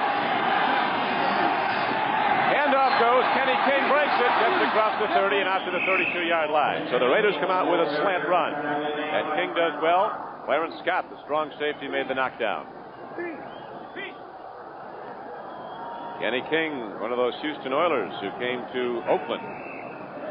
I'm waiting for something to break, Don. I know it's very difficult to move the ball. If we see Kenny King pick up a 6-yard gain, which is a pretty good 1st and 10. I think something's about to break. Very few defenders have fallen down, and the receivers are having all the problems at the moment. I don't think that'll last. It's 2nd down and 5. Raiders try the run again, and nothing's there. They've had 1 interception for each side. Ron Bolton picked one off for Cleveland. Lester Hayes got one for Oakland. No fumbles yet, though. But there's going to be some, you can be sure. If there aren't, it'll be a surprise to everyone. Looks like a jump center in the middle of the line. Everybody's standing straight up. Very difficult to make movement anyway. Bob Chandler comes out wide right now. Cliff Branch, who went deep and almost made a connection earlier, is wide left on a 3rd down and 3 play. Plunkett looking at Chandler. Now throws over the middle to his tight end, and the ball is caught and lost. Raymond Chester had it at the 42-yard line and lost it. Tom Darden popped in the free safety, 27. All right, Tom Darden hasn't had a lot of action all year because people have not tried to pick on him. The personality of Oakland is to throw the ball deep. They haven't done an awful lot of it except on the outsides all day long. They get Raymond Chester open. Plunkett finds a way to get him the ball. But any contact that's made as the ball gets there, you can't grab a handle. There's no way to keep that ball when you're hit. No way at all. Now they put back 2 punt returners, Dino Hall and Keith Wright. Ray Guy set himself up at his 20. The footing's so tough. Moving into the ball just to strike it. Browns came close to a block. Wright takes it. In those scuba diver gloves, back of the 20. And here he comes upfield. He's got a chance. He's right, breaks it. Finally tapped down the 39-yard line. Wright had beaten that last man. He'd have gone a long, long way. As it was, he returned to 19 yards. 1:55 left to play in the 1st quarter. They get everybody caught, Don, coming straight up the middle. They just sealed off a little bit to the outside. Wright's trying to find a hole. Can't find it quite well enough. 46-yard punt, 19-yard return. Derek Jensen finally made the play. Heath Wright had to be helped off the field after the play. You're playing on concrete out there today. 1:55 to go in the first quarter. No score on the board. The Browns, champions of the AFC Central, line up again. 1st and 10 at their 40. 2 wide receivers set to the right. 2 big backs behind Sipe, Pruitt and Calvin Hill. Sipe takes a look, throws over the middle, and Reggie Rucker makes the big play for the Cleveland Browns down to the Oakland 40. Again, Don, we mentioned I'm expecting something to happen offensively because I'm surprised the quarterback has not had the problem holding onto the ball and delivering it that the receiver has, catching it and holding on. And when the quarterback can throw it throughout the period of the day, the receivers will find a way to get their hands on it and keep containment. Both quarterbacks have thrown the ball pretty well. Sipe is not having any problem with his grip, and if you don't have a problem with your grip and you can get back and set up, you can find a receiver. Well, that was the biggest offensive gain of the day, a 20-yard completion.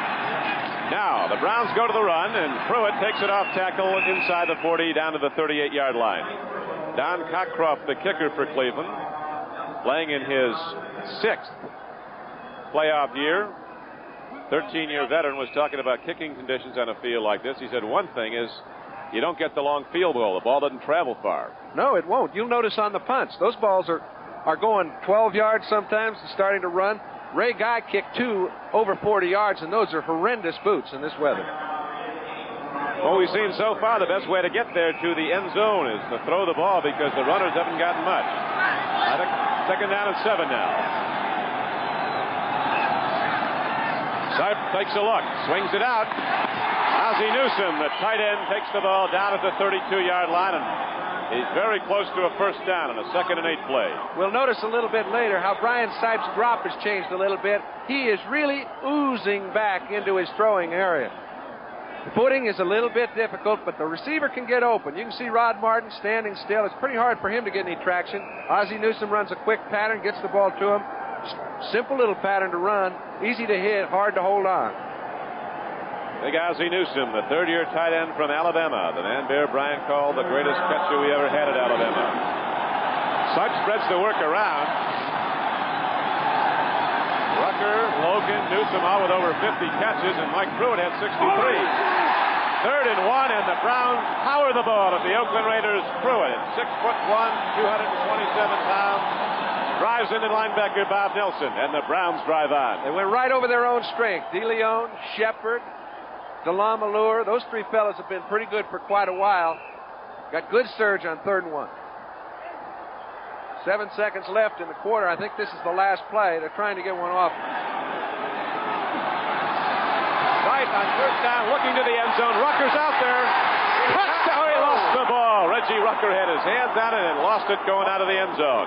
He almost lost himself. He went right in the dugout. Looks like Osteen's trying to help him out.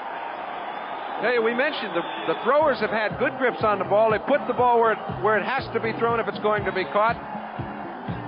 Rucker made a fine pattern, just didn't come down with the ball. When I was coaching, I was the boss. I used to feed them, dress them, get them to bed on time. Now I treat them to our favorite beer, right? Light beer from Miller. Light's got a 1/3 less calories than the regular beer. And what else? It's less filling, Red. And they really like the taste. Another beer, anyone? Yeah. What's the magic word? Please. Light beer from Miller. Everything you always wanted in a beer, and less. Picking and choosing the right investments requires very careful handling. One wrong move can easily damage the best laid plans. At Merrill Lynch, we know that size and strength can be very valuable. But it is our sensitivity to your investment goals and agility in helping you reach them that makes us what we are. Merrill Lynch, a breed apart. This front-wheel drive Dodge Aries K Coupe has America's highest 6-passenger mileage and lowest 6-passenger price, $58.80, with its rich custom-pleated interior. Or equip Aries the way you like. Automatic transmission, power steering, deluxe wheel covers, white walls, AM radio. Choose the ones you want or take them all for only $65.95.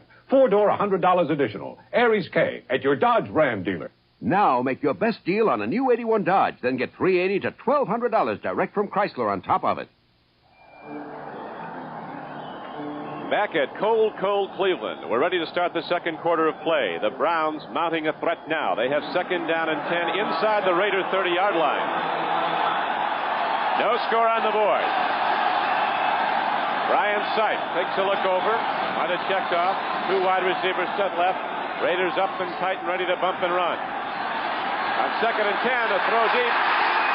Ozzie Newsome heading for the end zone with the ball, as you see, comes in high. Strong safety Mike Davis running with him for Oakland. Don, again, a crossing pattern. They're putting Mike Davis in an awful bind. They're leaving a free safety back there for Oakland is. But when you have to cover Ozzie Newsome all over the field, if he finds any segment of that field where he can get a little bit of footing, and the players are getting a pretty good feel of that situation now, in the middle of the field there are places where you can plant and break away from a defensive back. That's an awful tough assignment. They've tried to come to Newsome a couple times, haven't been successful yet, but they're going to keep going at it.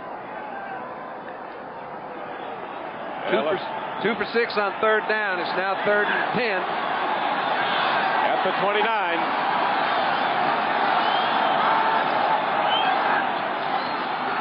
Sipe, well attended to again. Has time, throws, incomplete. Ted Hendricks was back there.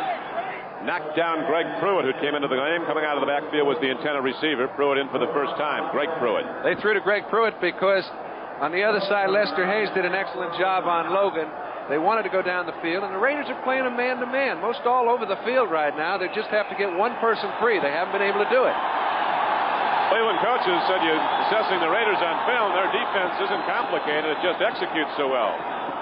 Cockcroft is going to earn his salary if he slips this one in from 47.5, 48 yards. This is like kicking a 55-yarder. The inability to throw and catch the ball in this cold weather has been a story so far, and also to kick it as Cockcroft, a sure-footed kicker, drives the ball into the end zone, but it doesn't come anywhere close to going through the uprights, and so the first scoring attempt from the placement comes up way empty, and with 14:44 left to play in the first half, we'll be back to Cleveland in a moment. The average business executive spends more than half his time listening. Listening poorly. The marketing strategy seems appropriate, but I think the double jump. According to research, we listen at a surprisingly low 25% level of efficiency. Well, as one of the world's major corporations, that's simply not efficient enough for us at Sperry. So we've set up listening programs that Sperry employees worldwide can attend. These programs are providing us with a skill that is hard to find these days. The ability to listen. A skill we can bring to the people we do business with, as well as the people we live with. Diane said he asked her first. I asked him about it, but I'm afraid I might hurt Diane's feelings. Well, I don't know what to do. Sperry, we understand how important it is to listen. It's an all-new BJ and the Bear. BJ moves to Hollywood and hires 7 sexy lady truckers. The 2-hour season premiere Tuesday, January 13th. This is Don CRIQUI with John Brodie back in Cleveland. The Raiders haven't made a first down in this game yet. And there hasn't been a penalty called throughout the whole first quarter. That's a rarity. That's right. There's not been any penalties. Plunkett on first down throws, and there's a connection. Receiver taking it right in his chest. Raymond Chester gets ahead to the 40-yard line, and the Raiders all of a sudden have their first down of the game. Robert L. Jackson on the knockdown. Pattern, you very rarely see Raymond Chester run. It looks like he's going to go down the field and make a turn. He goes down the field and stops. He's right in between 2 linebackers. Just as he stopped, Plunkett got him the ball. That's why it looks like he's so wide open. It's against his characteristics. It's against the Oakland patterns. But it works. They're going to have to makeshift a few things today. Keith Wright, the punt returner, who was knocked down hard on the playing field, we're told has a concussion and probably won't play again today. Plunkett loses the ball. That's a free football, and Cleveland has it. The Cleveland Browns have the ball inside the 25-yard line of Oakland. So the first fumble recovery of the game is a big one. Marshall Harris, the left end, swept up the ball as Plunkett had it knocked free, failing to throw. And the Browns will go 1st and 10 at the 23-yard line of Oakland. It all took place, Don, for one simple reason. Marshall Harris was the recipient, but it took place because the defensive secondary was playing real deep. Plunkett wanted to go down the field.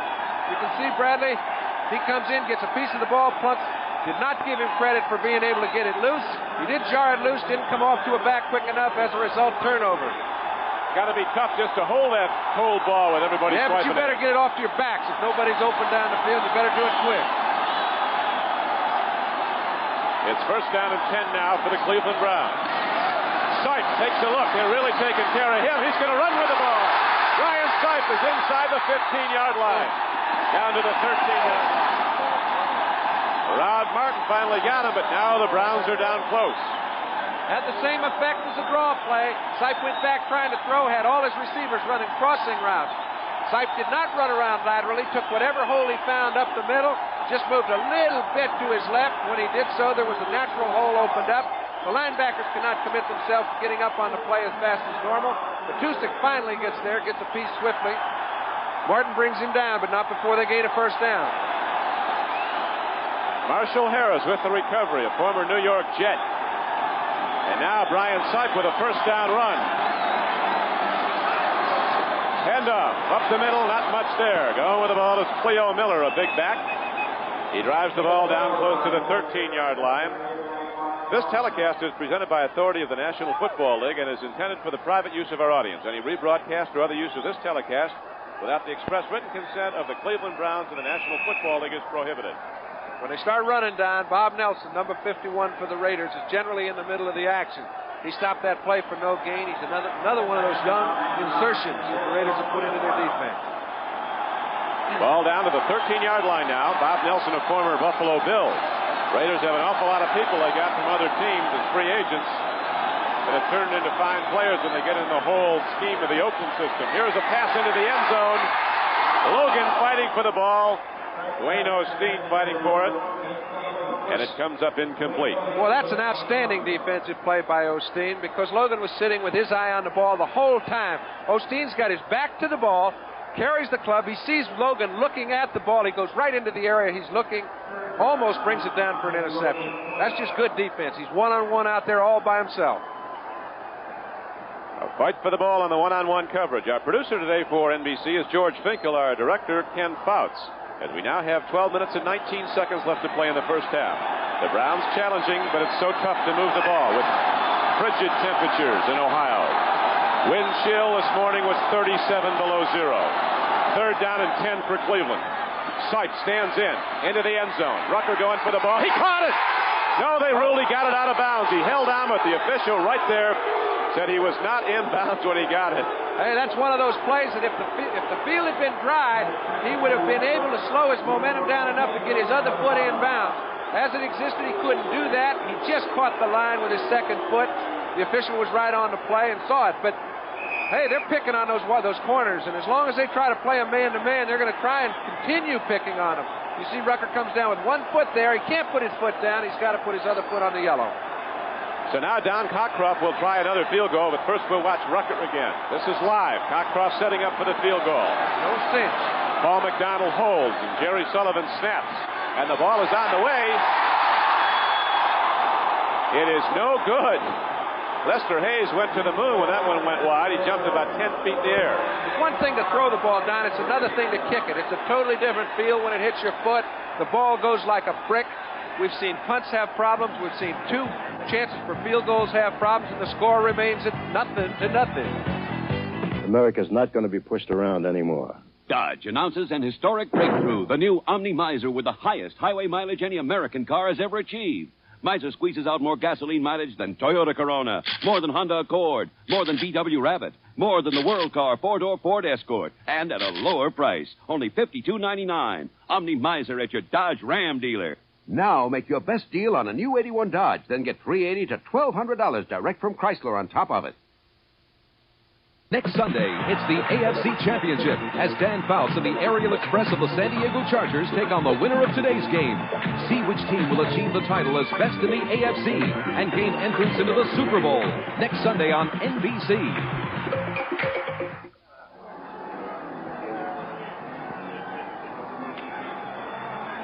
Don CRIQUI with John Brodie back at frigid Cleveland. John, what about the quarterback touch in this weather? Well, we've seen them. They've, I think, had very good control of the ball. The receivers have had no control of it. As a result, you need both ends to make things come into a good result. We see Van Egan trying to get somewhere at the line of scrimmage. They've just had trouble moving either the offensive or defensive line for the Browns around. I think the Browns are getting the best at the point of attack right now. As a result, they've had a little bit better field position, but no score has resulted. It's going to be tough.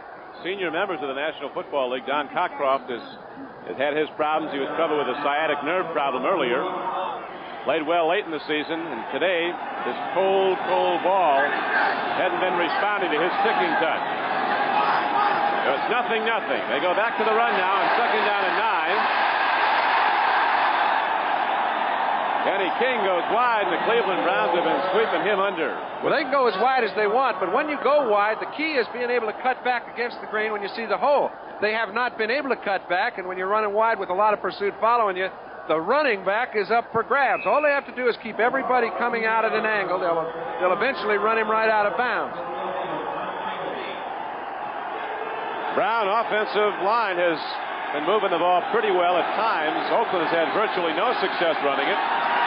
Brown defense has been taking away the Raiders' gusto with the run. Now Plunkett's going to try to throw it. Put it way up for grabs. Clinton Burrell goes for the ball and can't hold on. Cliff Branch was downfield. Wasn't anywhere near him. Burrell had a sure play on it, but it's so hard to hold on to. That thing came down like a 12-pound. Branch got very lucky right there because he could not find the ball, was going over to Burrell trying to defend the play, and had no attention on the ball. He knew that it was a possible interception. He was just trying to break it up and didn't get a call.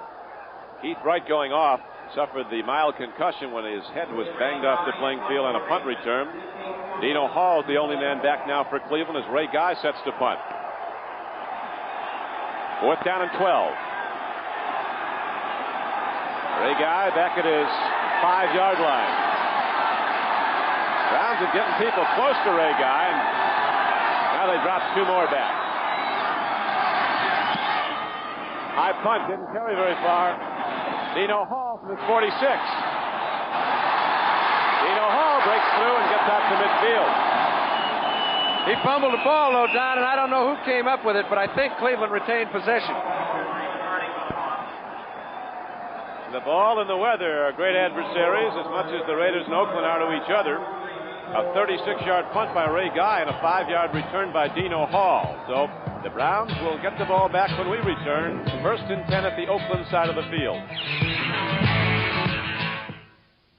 It's midnight, and you lost your traveler's checks. My name's Keegan. Where's my money?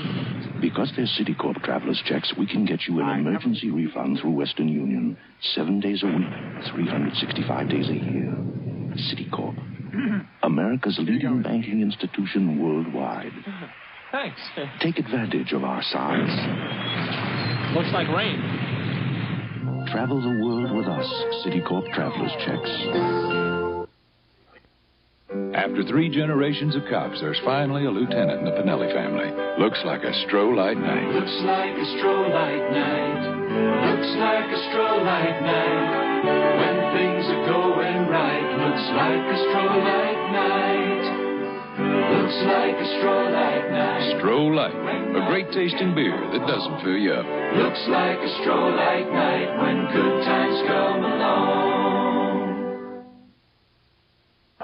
We have 10:34 left to play in the first half of this AFC Divisional playoff game at cold Cleveland. Tom Flores, there's Oakland Raiders on defense now. 1st and 10 Cleveland Browns just across midfield. Brian Sipe has been close to some big connections early in this game. One completion to Reggie Rucker in the end zone, but then the official checked his feet and Rucker wasn't in.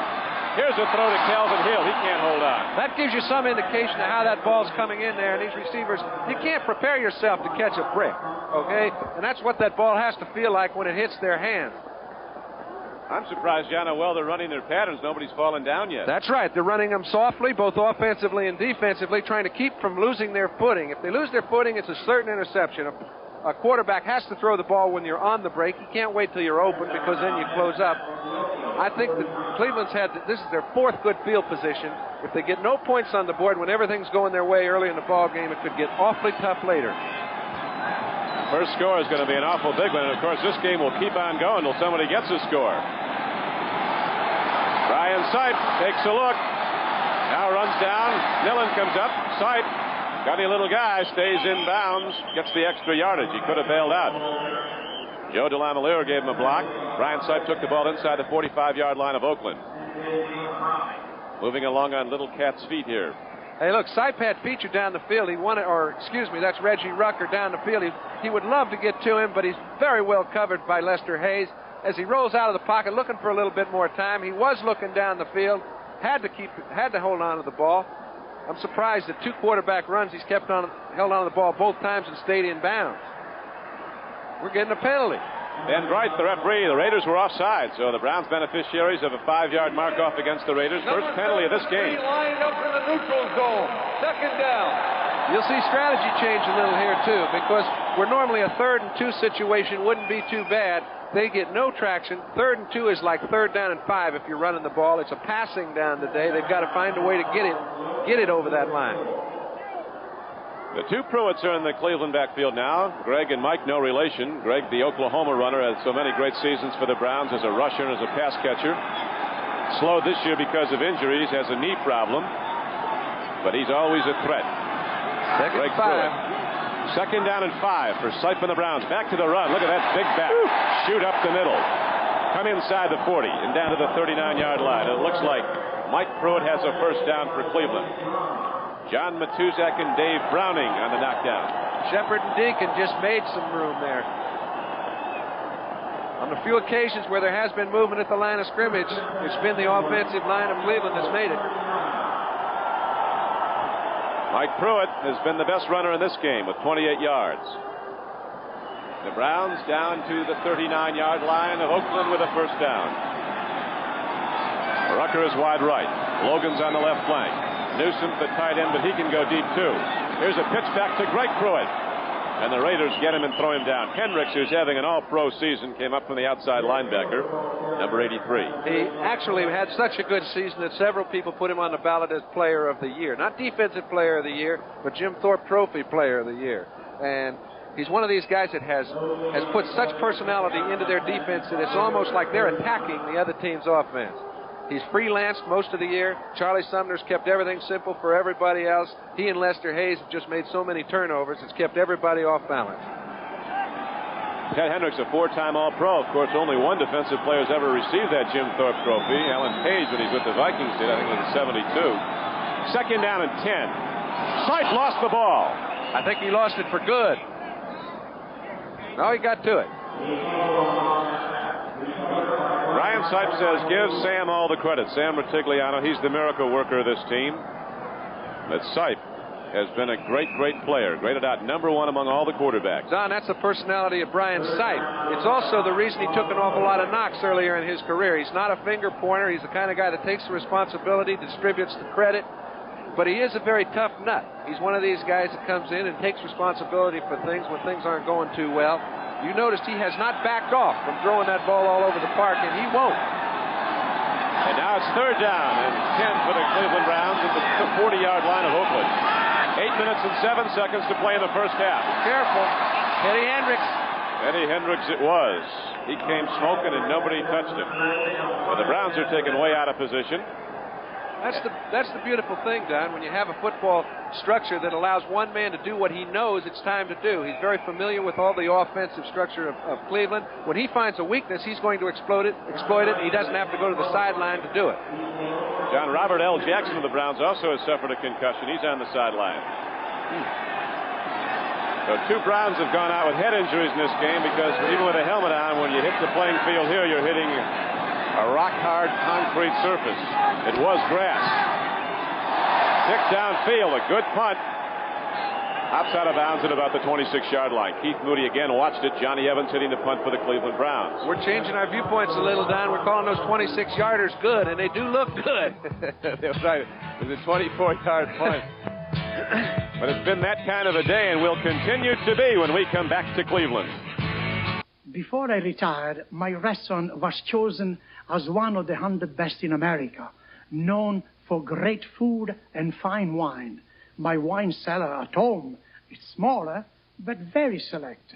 There you will find Artie Burgundy from Ernest and Giulio Gallo. An excellent wine, soft and full-bodied.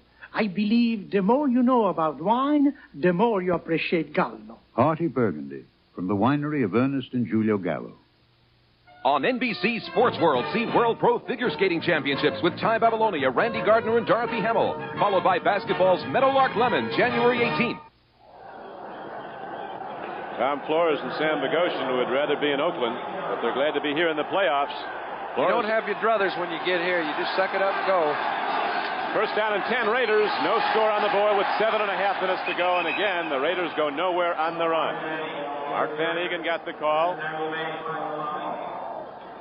Cleveland's got them playing the game they want them to play. They've got them running the ball on first down. When you do that, Cleveland will stuff you. They haven't been effective throwing the ball. They've only picked up 1 first down in the entire first half. When you get out 0-0, when you picked up 1 first down, you're very lucky. I hope that guy with the hood on doesn't get his number called to go into the game and take him about 5 minutes to get out all that stuff. Plunkett swings it out. Van Egan has the ball. Across the 30, the Browns really come up and strike. Charlie Hall and Bill Cowher on a 2nd down and 8 play make the knockdown at the 31. You notice when they've thrown the ball off to their backs, they have had a little room to run after they catch it, because when you drop into your secondary drop, you can't get good footing, so you can't get up on Van Egan swiftly. He gets the ball, and he's got a chance to diddle and daddle and make 4, 5, 6, 7 yards. They haven't made many first downs, only 1, as we mentioned earlier. And I think if they're going to be effective, they're going to have to start throwing the ball to their backs. Well, let's see what they go to now. It's 3rd down and 3 for Oakland. No score on the board. 6:23 left to play in the first half. Plunkett takes a look. In the flat, he's intercepted. This will go for a touchdown. The ball is picked off by Ron Bolton. And into the end zone he goes. His 2nd interception of the day. And the defense comes up with the first score of this football game. Ron Bolton with his 2nd interception in the flat. They were going to Bob Chandler. Bolton took it, had a clear track into the end zone. Kind of throw you really want to stay away from. The sideline throw, when you've got a man like Bolton who was just standing back there biding his time. It looked as if Chandler was the man to go to. He did not come out of his pattern well. As a result, it's 6 points for Cleveland. Plunkett goes back to throw the ball. He's trying to look off the secondary. As he comes out, there's no defensive linebacker in the area, but he didn't see Bolton. Bolton was standing waiting the whole time. As soon as that ball was delivered, watch Chandler come out. He kind of comes out and rolls into his pattern. Most of his patterns are crisp. He doesn't see Bolton coming right from behind him, or he'd have been in the way of the ball. They can't get it over for the extra point, though. Still 6-0. Boy, it's really been affected on the placements. Don Cockcroft with 2 missed field goals and now a missed extra point, just didn't get up in the air. The return by Ron Bolton was for 42 yards on the first score of this game. So with 6:10 to go in the first half, the Browns have cut off the schneid. The world of business machines. A confusing tangle of equipment, capabilities, and promises. But out of it emerges Exxon Office Systems Company. QUIX, the intelligent typewriter that speeds typing of information. Widec word processors that change, rearrange, and store text. Quick machines that send and receive documents by phone. Now all of them have the commitment of one of America's largest corporations. Introducing Exxon Office Systems. Gordy, who? You switched to natural light. Sure, natural light tastes better to me. That's why I switched. And it's all natural ingredients. Tell me, Gordy, now that you've retired, life's a little more peaceful, huh? Much more. 2 natural lights, please. Give me a check. Check. Natural light. Taste is why you'll switch. I'm learning to take it easy. Him too. Check.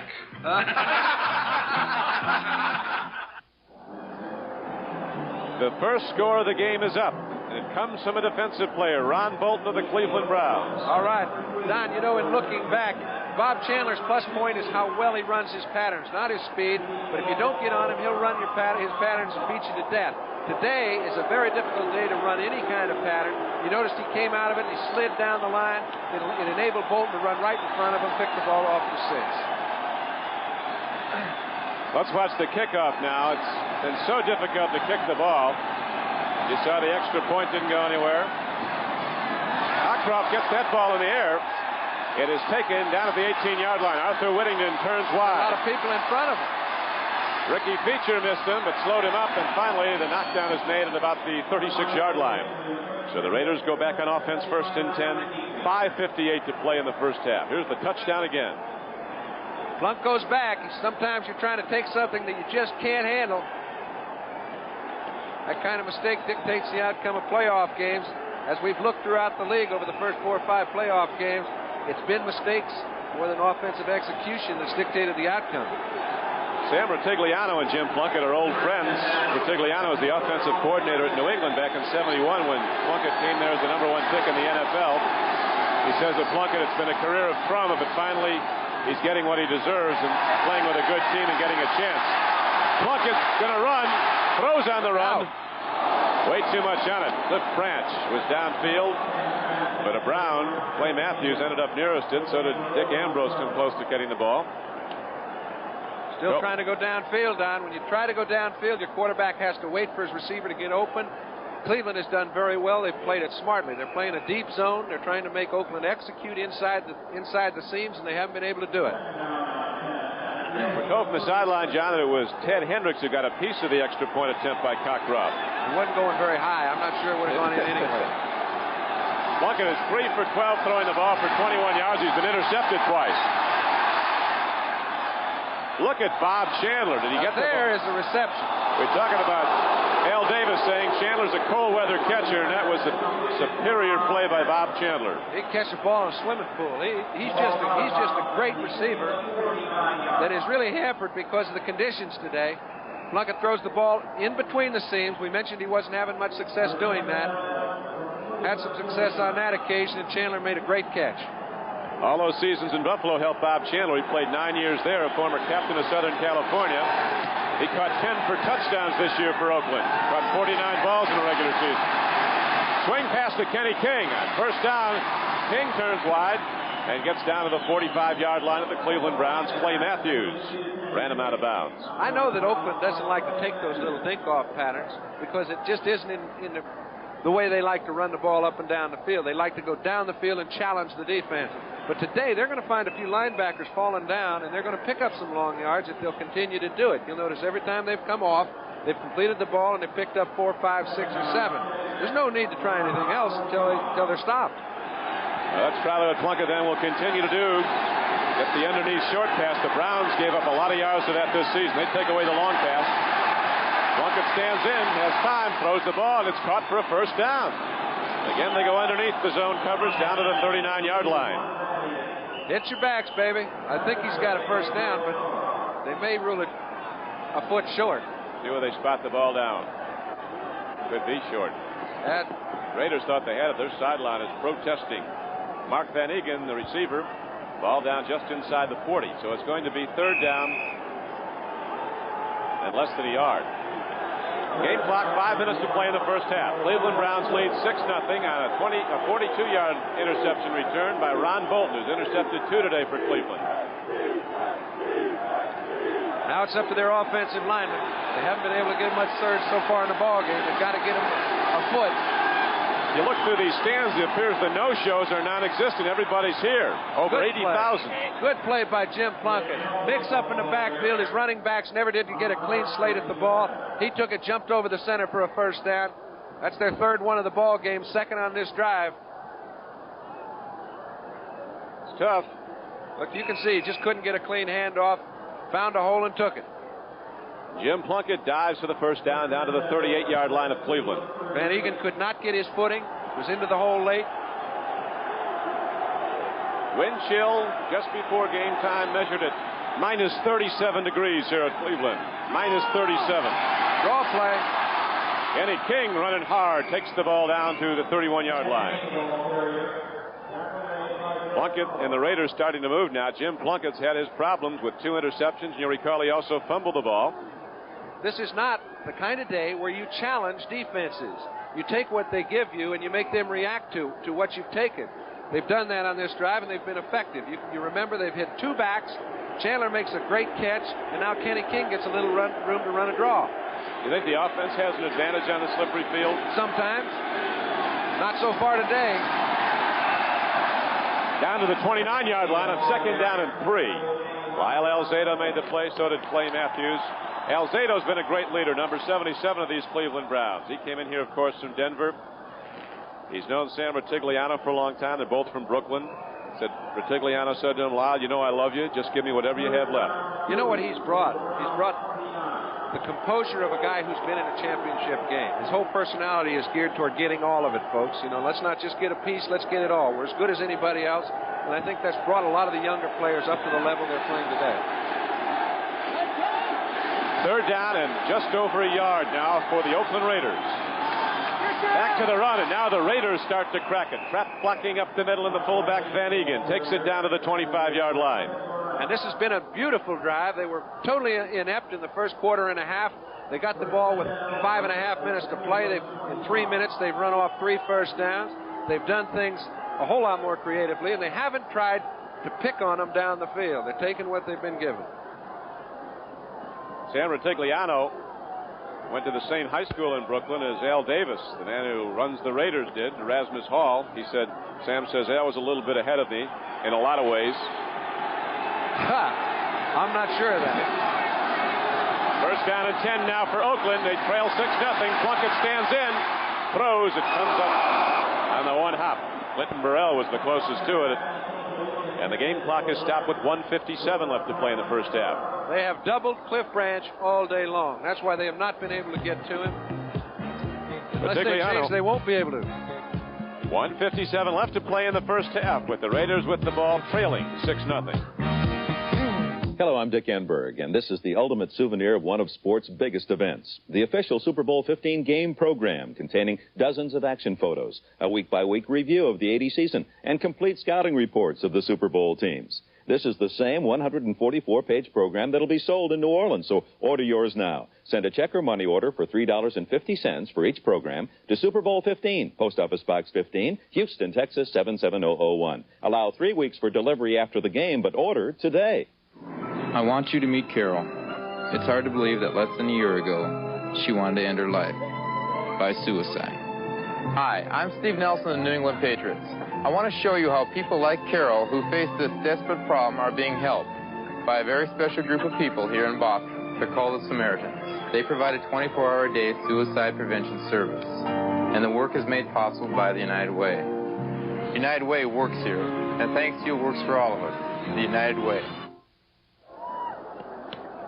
The preceding announcement was furnished by the National Football League.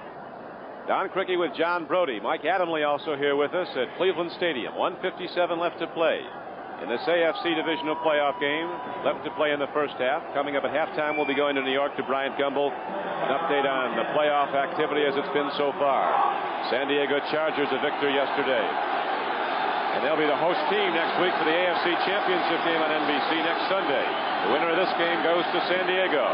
It's 2nd down and 10. Handoff. King bounces off, tries to run wide, and the Browns have it in. Clay Matthews finally caught him and knocked him down. A former #1 draft choice of the Browns out of Southern California, 3rd-year linebacker. Browns have good linebacking, so do the Raiders. And boy, they've got everything going for them today, Don, because when a man breaks a tackle at the point of attack and he starts going laterally, any sort of pursuit is going to catch him because he can't turn up. He can't get any strength going forward for himself. He can't get his shoulders going forward. He can't get his foot in any kind of placement to take on a linebacker. He's at the total mercy of the linebackers. And now it's 3rd down and 13 for Oakland. Branch and Chandler are both wide right. Here's Kenny King coming in motion to the near side.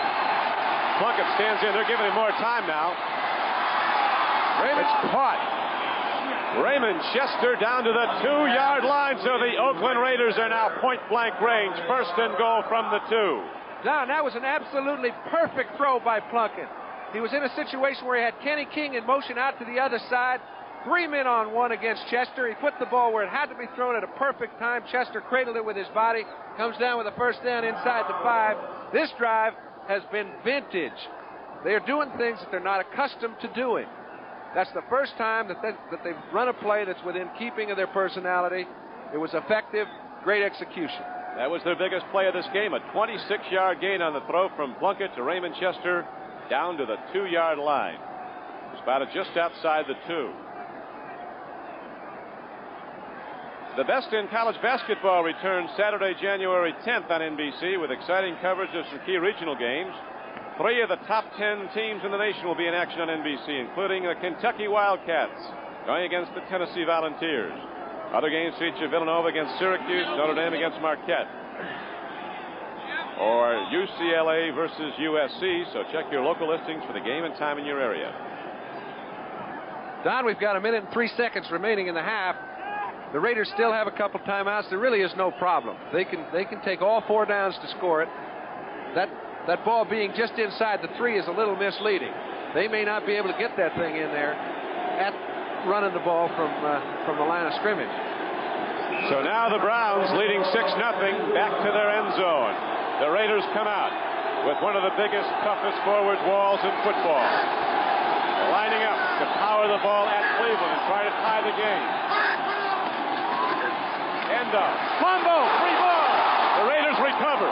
Boy, that's a break. Van Egan took first. He slipped when they were trying to hand the ball off to him. It's absolutely frozen solid down there inside the 5-yard line. He couldn't get a grab on the ball when he got it because he came out having slipped to start off. You see, he got a late start, never gets the ball in his grasp. When he does, it bounces right up to him. That is really a tough area of the field, John. That's right. That's ice down there. To fumble the ball 1.5 yards forward, pick and recover it yourself, that's a gift, folks. It's bouncing just right. Plunkett has a problem, throws it away in the end zone. Derek Ramsey was somewhere near the ball, but a blitz was coming. That's a good play by Clarence Scott, Don. Don Goody coming on the blitz, number 50. Yeah, Clarence Scott had the coverage on it. Well, it was a little delayed pattern, and actually Derek Ramsey would have been wide open. Plunkett could have taken something off the ball and had him run right under it. Scott was alert. Over the years, the Raiders have pretty much dominated the Browns. In 7 previous meetings, the Raiders have won 6, including one last year at Oakland in the regular season. Oakland beat Cleveland 19-14. Next Sunday, January 11th, the San Diego Chargers meet the winner of today's game for the AFC Championship. The victor defending the AFC's honor in the Super Bowl, where 7 of the last 9 champions have been American Conference teams.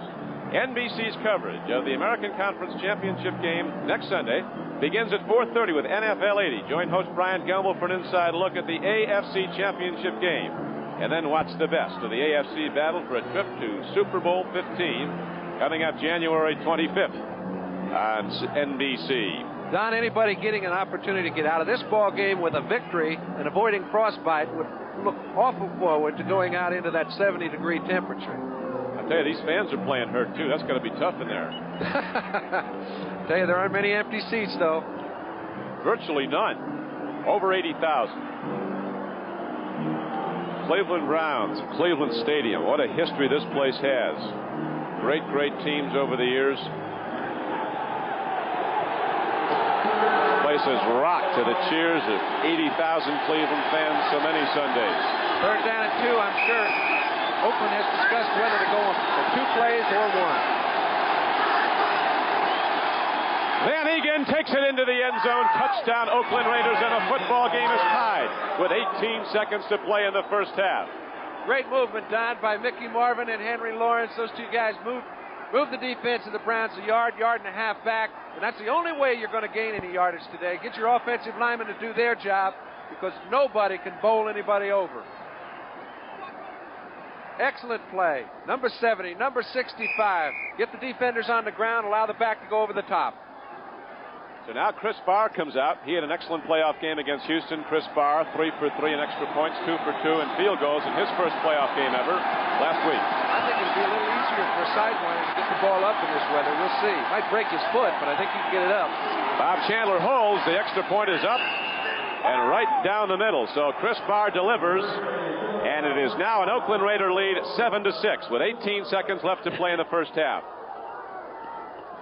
Don, give credit to Jim Plunkett. That was a beautifully conceived drive. He did things in very difficult conditions, threw the ball where it had to be thrown. Chandler came down with 1 great catch, but he put the ball around the infield, threw it to the areas that were open.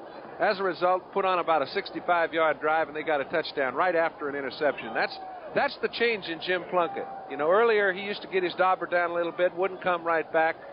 Winning 10 out of 12 games that he's played in the latter part of the season this year, I think has really given him a lot of confidence, and the Raiders have a lot in him. They do. He came in as a free agent, 78. 64-yard drive, and watch Bob Chandler, one of the great holders in football, set it down gingerly, and Barb bangs it. That comes into play today. Doesn't it? The Raiders break the tie, a 64-yard drive, 14 plays, Van Egan on the payoff end from a yard out. And the extra point by Chris Barr gives the Oakland Raiders a 7-6 lead with 18 seconds to play in the first half. Now, Charles White, the Heisman Trophy winner a year ago from Southern California. The number 1 draft choice of the Browns is in to return the kickoff along with Dino Hall. Hall gets the ball. Across the 20, right up the gut. He comes out to the 35-yard line on the fly. 14 seconds left to play in the half. Steve Sylvester was on the stop for the Raiders. Be very surprised, Don, if Oakland plays that man-to-man defense they've been playing throughout the first half now. They've got to put people back, take away the opportunity for a long gainer or a penalty, because you can bet Brian's going to heave it up there. Brian will be a pitch, and he comes out now. He'll be going home to San Diego next week to play the Chargers if the Browns advance to that game. Win or lose, I got to believe he'll be out there. Played at San Diego State. Brian Sipe. Computers aren't always right. He wasn't drafted until the 12th round. Brian Sipe on first down, stands in, throws long. Rucker gets the ball and is out of bounds at the 48-yard line. 8 seconds left. One more pitch. They've got to get it down to the 25-yard line, Don. They've got to get about 23 yards on this next play within 8 seconds. They've still got a timeout left. That would give Cockcroft a chance to change his luck a little bit. But anything over 40 yards, I relate to as utterly impossible. It has been for Cockcroft. He's really had his problems. Barr hit it. Sidewinder, no problem on the extra point. 7-6, Oakland leads. 6 seconds left in the half. As Sipe throws long. Logan's going for the ball. Lester Hayes intercepted another one. The man is absolutely phenomenal. 17 interceptions he has this season. 4 in the playoffs. Lester Hayes of Texas A&M. He's playing the only way he should play at this time. He was playing 25 yards deep. They figure if we're going to have a go at it, let's try him again. See if he can come down with this one. Well, I know what I'd do with him, John. I'd put him on offense, too. Lester would be going both ways for me today because he can catch it better than anybody out there. He does pretty well just going the way he does. Here goes Logan down the field. You know he's not going to get behind Hayes. A lot of fellas be content just to bat it down, not Lester. Put another skin on the wall. So the Raiders rally back and take the lead at the end of the first half. With the score, the Oakland Raiders 7, the Cleveland Browns 6. Ram Tough Dodge pickup, new design for 1981, built tougher than ever. With better mileage, galvanized steel in critical areas, twice as much as last year. More than Ford or Chevy. Best EPA mileage estimates with automatic transmission. More than Ford or Chevy. New Dodge pickups go beyond tough. Dodge trucks are Ram tough. Dodge Ram 150 pickup prices start at $59.97. You know, I happened to tell my Allstate agent about how everything I have 2 of. Hi, Dad. Like 2 cars, he asked. Maybe Allstate's 2-car discount can save you money on insurance. I compared. Allstate saves me more. I can use the money. Noah, dinner. One wife. Compare. Allstate's multi-car discount may save you more money. You're in good hands with Allstate. And that's a promise from us, the good hands people. We're just about set for the second half of this AFC Divisional playoff game. The Raiders and the Browns in the first half, each with 6 first downs. The Raiders culminating a 64-yard drive with a 1-yard touchdown run by Mark Van Egan, and the subsequent extra point by Chris Barr have taken the lead 7-6 in the game. Don, the kicking game has been a big factor. So far, the Browns have had much better field position than the Raiders. The Raiders put together 1 good drive throughout the entire first half. It happened late. Other than that, they were totally nullified. And I think when you look at the passing stats, they give you an indication of the conditions that exist. Although they don't get much reception-wise, they've got to go upstairs because nobody can run one another off at the line of scrimmage. Plunkett hit 7 for 18. Brian Sipe perhaps had his worst statistical day of the year, 4 for 18. However, I don't think it will have any effect on what he's going to do in the second half. The receivers are going to have to find a way to come up with the ball when it's thrown. Browns are back out on the playing field, and so the 80,000 file back in There is no relief from the cold. An amazing turnout, considering the weather conditions. That wind chill factor announced at 37 below zero. Look at these people. People talk about the fact that, well, maybe they're used to it in Cleveland. Nobody's used to 37 below. That's when everyone stays in and looks at the snowfall on the ground. And no matter what sort of conditions do exist, these people are going to come out and watch their Browns win from their viewpoint. And if they have to tolerate the cold, the players can do it, so they're going to have a go at it also. It was a long first half, John. And it's going to be a longer second half. When you put the ball up as much as they do, and there are as many incompletions thrown as there have been and will be in the second half, it tends to lengthen the time of the game. These fellows will probably be out there upwards of 3.5 to 4 hours. I don't see anybody. I just don't see. It looks as if the ground is a little bit better than it was at the start of the game. I'm not sure that's so, but in the middle of the field, if they can find any footing at all, you'll see the ball start to go in the middle of it. Well, the Raiders got their stuff together. They didn't run at all with any success early in the game, and then they started to move out better. And Plunkett started to throw some big strikes. He had a disastrous first half, but as he's done all season long, he's rallied the Raiders back. Don, what you see, we talk about the footing of the receivers. We talk about a lot of things. What isn't automatic anymore in these conditions is the snap between quarterback and center. What isn't automatic is the guard and the tackle being able to coordinate some movement-wise, and the defense can just stand you straight up. You can't do anything with their footing. If your feet don't work and don't get under you and you don't have any momentum with them, then you just can't move anywhere. That's one guy, John, who's enjoying this like a day at the beach, though, is Lester Hayes. How come he doesn't have any problem? That's a question. I'll tell you what, and I don't have an answer. I do know this. He's been in a position on both interceptions where he's been back waiting on the ball. He is wearing gloves, but everybody's wearing gloves. He's the only man in the game outside of one catch by Chandler who's caught the ball with his arms at the proper extension at the height of its arc. And primarily the receivers have tried to catch the ball in their body. It's bounced off it like a brick wall. So I don't have an answer for that. The man's having a year that maybe he doesn't know it's cold down there. Might not. Lester Hayes with a couple of more interceptions today. He had 2 last week. 17 for the year. The Cleveland Browns and the Oakland Raiders both were long shots the way this season started out. Both lost 3 of their first 5 games and then got it together and rallied back. And now the Raiders coming in with a record of 12-5 on the year, the wild card team from the AFC West. The winner of this game will, of course, go to San Diego to play the Chargers next Sunday. 4:30 start time on NBC, the American Conference title game. I really thought that the Browns had a big edge coming into the ball game when the conditions were the way they were. Number one, personality-wise, Oakland likes to attack the defense. You can't do that today. Number 2, Brian Sipe has 5 receivers who have caught 50 or more balls. He's thrown the ball around the infield all year long. He's been the kind of fellow that can take advantage of a weakness. However, because Oakland has played man-to-man defense, it has necessitated him going down the field, one-on-one, trying to get a receiver free. So far, he's been unable to do so. But if they play the same defense, you can bet he's just going to keep peppering. Well, we're going to find out right now because the Browns are out and so are the Oakland Raiders. We're ready now for the opening kickoff of the third quarter. See the numbers of the quarterbacks. Brian Sipe only 4 of 18. This is a 61% plus thrower throughout the regular season. They gave him some extra time in the locker room at halftime because of the cold weather. I'm not sure that's good. Do you get warm in 15 minutes? From this you don't. Charles White, Dino Hall will be kickoff return man now for the Cleveland Browns. Chris Barr hit that very big extra point after Van Egen's 1-yard touchdown plunge. To give the Raiders the 1-point lead, has the ball teed up, ready to kick it off now to open the third quarter.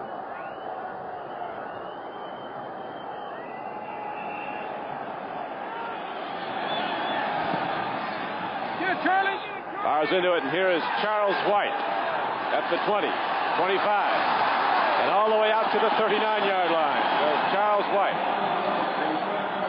the 1979 Heisman Trophy winner from Southern California. Todd Christensen made the stop for the Oakland Raiders. 14:52 left to play in the third quarter now as we're ready to go at the first play from scrimmage. Oakland Raiders across their defensive front have John Matuzak at one end. Reggie Kinlaw is the middle guard. Dave Browning the right end. Hendricks, Millen, Nelson, and Rod Martin back the line. Lester Hayes and Dwayne Osteen at the corners. Mike Davis and Burgess Owens are the safeties. Brian Sipe setting up to throw on first down. Takes a look. Guns the ball down low. Did he get the ball? I think it was a one bouncer. They may give it to him, but it looked like a one bouncer from here. Ozzie Newsome is being credited with the reception, and the Raiders. That's a good break. You see Ozzie Newsome, who they've been trying to get to in the first half without any success, now gets in between the linebackers. You see the problem he's having coming into his pattern. Did that hit the ground or did it hit his hands? We know it bounced into his chest, but he might have had his hands underneath. 1st and 10.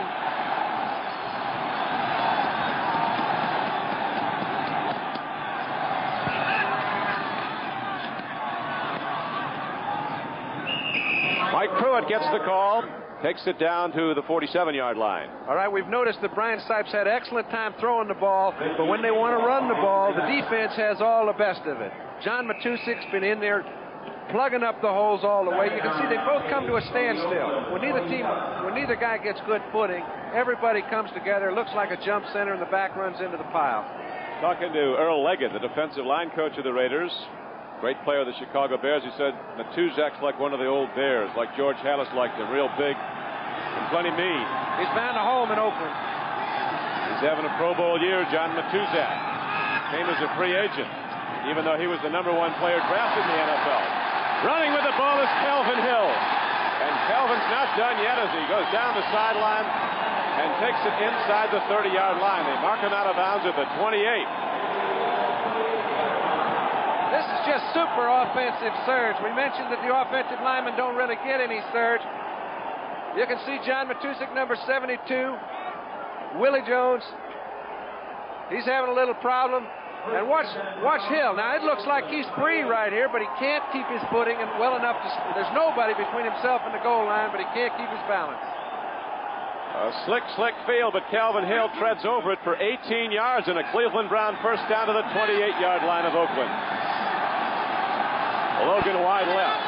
Rucker wide right. Calvin Hill comes out of the backfield. Brian Sipe takes a look and runs with the ball, and Brian Sipe comes inside the 25-yard line. Down to the 24. Matuzak at 6'8", 280 fell on him. Don't think it doesn't smart. That's the third time that Sipe was elected to go forward. You'll notice when he does start running, he doesn't run sideways. When he steps up and when he goes back to throw, he'll step up in the pocket. He will not try to get his offensive tackles to let anybody inside. Personal foul, number 72 on a defense, grabbing the face mask. First down. Well, maybe we can see it. You see that paw come around the end. So now the Browns take the ball down to the 20-yard line. Not a flagrant violation, therefore only 5 yards. It can be up to 15 yards, depending on the severity of the infraction and the opinion of the official. Face mask. It can be 5, 10, or 15. John pointed out that one was 5. And now the Browns start to mount a challenge in the third quarter on their first possession. Brian Sipe takes a look. Throws. He's got Ozzie Newsome. And Ozzie Newsome takes the ball inside the 15-yard line and down to the 13.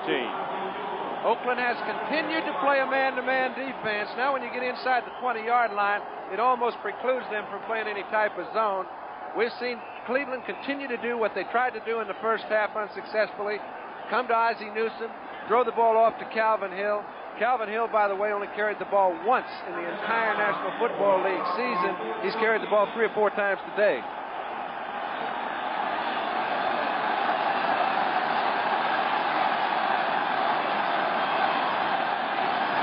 Second down and 4 for the Cleveland Browns. 13-yard line of Oakland. Pruitt, quick hitter. Didn't get much. Maybe a yard. That was all. Reggie Kinlaw, one of the quickest middle guards in pro football. Only 240 pounds, but he's so tough to block. One of the 42 Oklahoma players in the NFL. 2nd and 5 is a natural run-pass situation under normal conditions. Today, my pick is it's a throw-in situation.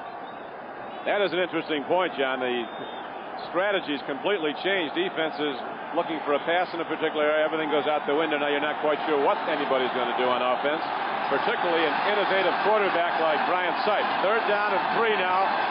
3rd and 3 for the Browns. Big down. Seifers looking, throwing to Logan, and Dwayne Osteen is right with them. They both head up into a snowbank. Good footing. The defense is all at the worst of it. Bad footing. One-on-one, Osteen and Logan. It looks for a sure thing. It's a perfect setup for a touchdown throw. Logan could not get his footing, could not come out of his pattern, could not get close to the ball. So now it's 4th down, and Don Cockcroft will try again. You'll recall in the first half he missed 2 field goal attempts and an extra point. Paul McDonald will hold.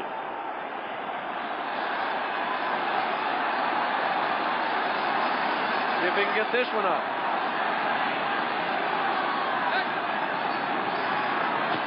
He's got it up. Don Cockcroft drills it down the middle, and the Cleveland Browns take the lead. It's 9-7 Cleveland with 11:29 left to play in the 3rd quarter. So they've got something to cheer about once again in Cleveland, and the Browns will be kicking it off when we come back. We're back and set to go as Cockcroft hit the field goal that gave the Cleveland Browns a 9-7 lead with 11:29 left to play in the 3rd quarter. Sam Ratigliano and his Browns, champions of the AFC Central and in the playoffs for the first time since 1972. Cockcroft hits the ball downfield, hits it well. It's going to take a Cleveland hop. It is picked up by Arthur Whittington at the 20, 25, and the 30, and Arthur Whittington busts it right up the middle and takes the ball out to the 40. That, I'll tell you what, the kicking game is such an instrumental part in both these clubs winning or losing. You'll notice the kicking game is really at a standstill. The ball is rock hard. They can't get it more than 35, 40 yards downfield. When they do, it gives the return team a chance to set things up. Both teams brought the kickoffs out to the 40-yard line. That gives their look at this guy. Maybe he doesn't know where he is. Not cold now, baby, but dry in the morning. That's unbelievable. It's one of those at every ball game, isn't it? Right up the middle on 1st down. The Raiders go to the run. Van Egan takes it across the 40-yard line out to the 43. Henry Bradley, the middle guard, made the knockdown. Marshall Harris, Henry Bradley, Lyle Alzado, the defensive front men for Cleveland. Charlie Hall, Robert L. Jackson, Dick Ambrose, and Clay Matthews. Some of the Browns get to the heated benches. Here's a man that doesn't very often come out of a football game. He started every ball game he's played for the Raiders. Gene Upshaw is coming off with a little bit of injury. That's a big segment in their offensive line. 205 straight games over 13 years. He's never missed a preseason game, a regular season game. And he'll be back. Or a postseason game. He's the leader of the Oakland Raiders. He delivers the clubhouse speech before they take the playing field. Running with the ball is Van Egan, but the Cleveland linebacker him in, and Dick Ambrose makes the knockdown. Robert L. Jackson out there trying to stay warm, pump up his defense. Dick Ambrose, we mentioned earlier, is the man that's generally in the right hole at the right time when you're running a draw play. This is a draw all the way. He never bites a lick, gets on Van Egan before he can get to the line of scrimmage. 3rd down and 6.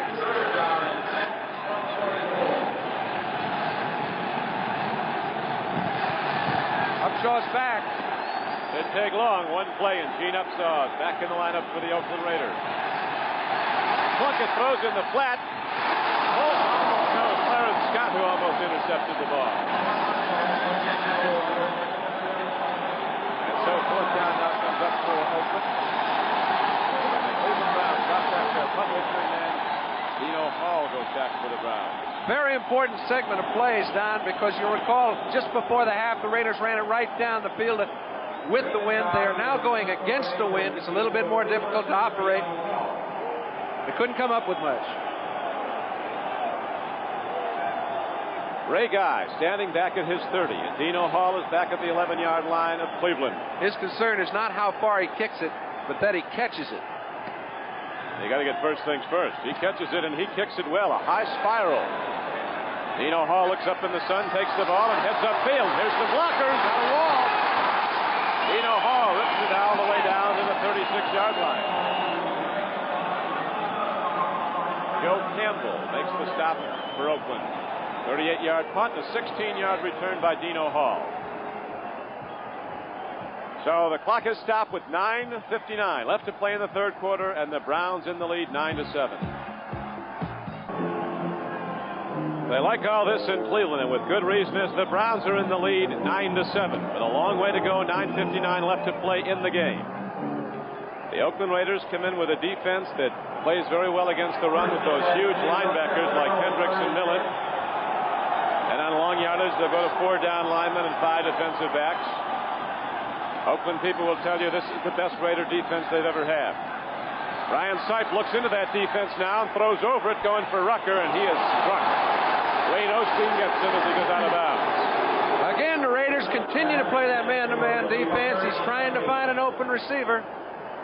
The Raiders have not changed, and I don't think they have any reason to. They've been effective making Sipe throw the ball down the field. You see, he gets a one-on-one situation. Rucker on Osteen. The ball didn't get there. Greg Pruitt now goes in the offensive backfield of Cleveland. Calvin Hill comes out. You know, Calvin Hill may not be accustomed to playing quite as much as he's played today, and they're going to have to give him periodic rest, which they did on this occasion. 2nd down and 10 now, coming up for the Browns from their 35. Again, Sipe gets time, lost it downfield to Greg Pruitt. He catches the ball. Greg Pruitt has the ball all the way down to the 39-yard line of Oakland. Rod Martin made the tackle, but Pruitt cruised right into the secondary, took the ball, and goes down for a gain of 26 yards. All right, he got by the linebackers. Once you get by those fellas, they're trying to catch up with you. They're in an excellent position to do something, but when the ball's in the air, they're trying to get their balance. Pruitt is trying to get the ball. Looks like it's a very close play, but Pruitt had it all the way. All the way. Greg Pruitt. He's built like a little atlas. He's a big man. 5'8", 195 pounds is what he really is. 1st and 10. Sipe swings it out to Calvin Hill. Calvin Hill did well, going to get back to the line of scrimmage, but the Raider linebackers had it hemmed in. You notice he realized he had gone as far as he could. It was an outlet pass. None of the linebackers fell down, so he did, because contact can create fumbles right now. Ball possession is very important. Got to hold on to the ball, and they've done it remarkably well considering the playing conditions with 8:37 left to go in the 3rd quarter. The Cleveland Browns behind at the half 7-6 have taken the lead 9-7 on Cockcross field goal.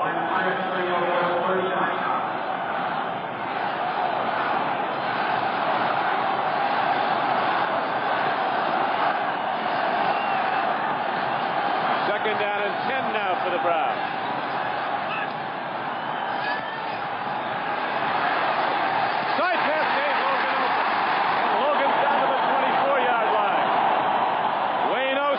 The tackle, but the Browns drive on.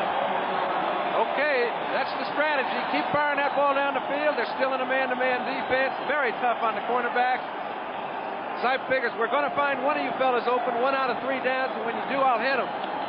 That's the way it's been going in the second half. You see, he's getting no pass rush. It allows these wide receivers to get down the field, get into their routes. Just give them a crack. Browns connecting much better now with their passing game. Sipe is getting the time, and the receivers are getting open. Here's Sipe throwing to the end zone. Reggie Rucker. Sipe's trying to get a call down.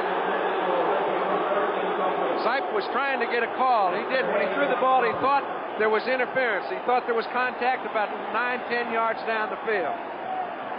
You know, we see a lot more completions right now than we did early in the ball game, Don, and primarily because even though the conditions haven't improved, the receivers are getting more accustomed to them. And when you do get accustomed to them, you know how fast you can run your patterns, you know how long it's going to take you to come out of them, and you know that ball's going to be like a brick.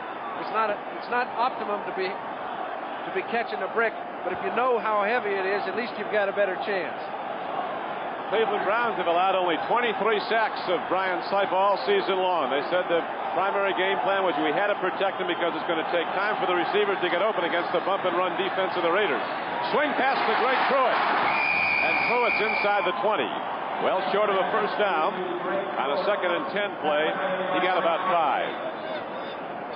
You know what's helped right now is Sipe has pretty good footing. The rest of the fellas are having a little trouble. As a result, he's getting good time. He's getting a lot of momentum on his ball. Put it out there in the flat to Greg Pruitt. Mike Davis is in a very difficult assignment. He's got somebody one-on-one all day long. Your strong safeties are generally the fellas that are real good forcemen and good tacklers, and coverage is secondary. Over 80,000 packing Cleveland Stadium as the Browns now come up 3rd down and 5. They lead the game 9-7. The blitz. Browning was coming on the run, and Brian Seif got rid of it. Boy, that was a great play by Rod Martin. That was a little cooler play. They were waiting for the proper situation. Seif was going to roll left. Browning forced him into making a move before he wanted to, and Rod Martin was all over Calvin Hill down the right sideline. Don Cockcroft finally connected the last time he tried a field goal. It was a 30-yarder. Now he'll be hitting one from about 36 yards away. This is a long one. It's a real long one in these conditions. That is very true. The sun is shining brightly now at one end of the field, the open end.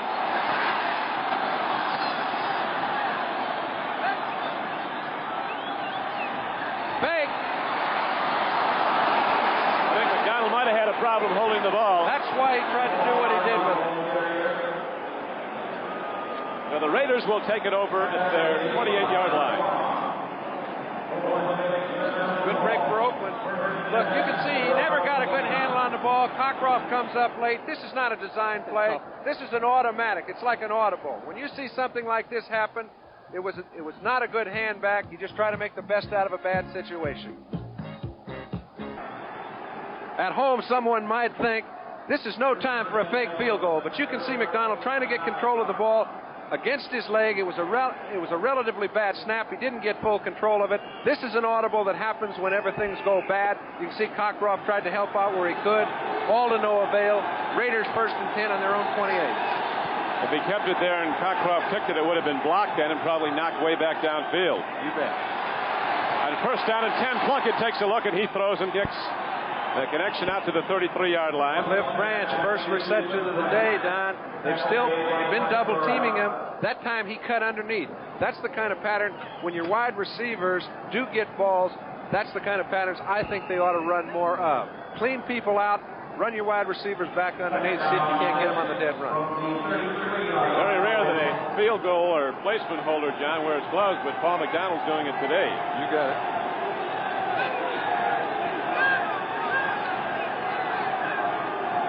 Second down and 6 now for the Oakland Raiders. They're down in this game 9-7. They go to the run, and there's nothing there.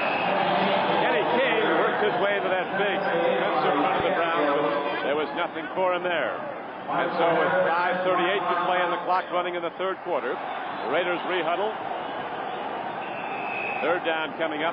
3rd and 4. You know what's impressive to me is the way that the communication between quarterback and running back has not produced more fumbles than it has. Quarterbacks seem to have pretty good hold of the ball. Not predictable. 3rd down and 4 for the Raiders. Plunkett looking long. Throws hard, makes the connection, but Raymond Chester coming back at the football. Might have not gotten the 1st down yardage. He had it where he caught it, but he came back. This one depends on the spot. They did not give it to him where he caught the ball. They gave it to him where they deemed his forward progress stopped. He was trying to get away from a linebacker cutting underneath. Charlie Hall had none of it, brought him down after about a 3-yard gain. And it looks like we've got another penalty, too. There is a penalty down to where the offensive backfield of the Raiders aligned, and the ball is set back to the 24. Here's Ben Bright. Number 63. Got Upshaw holding, the left guard.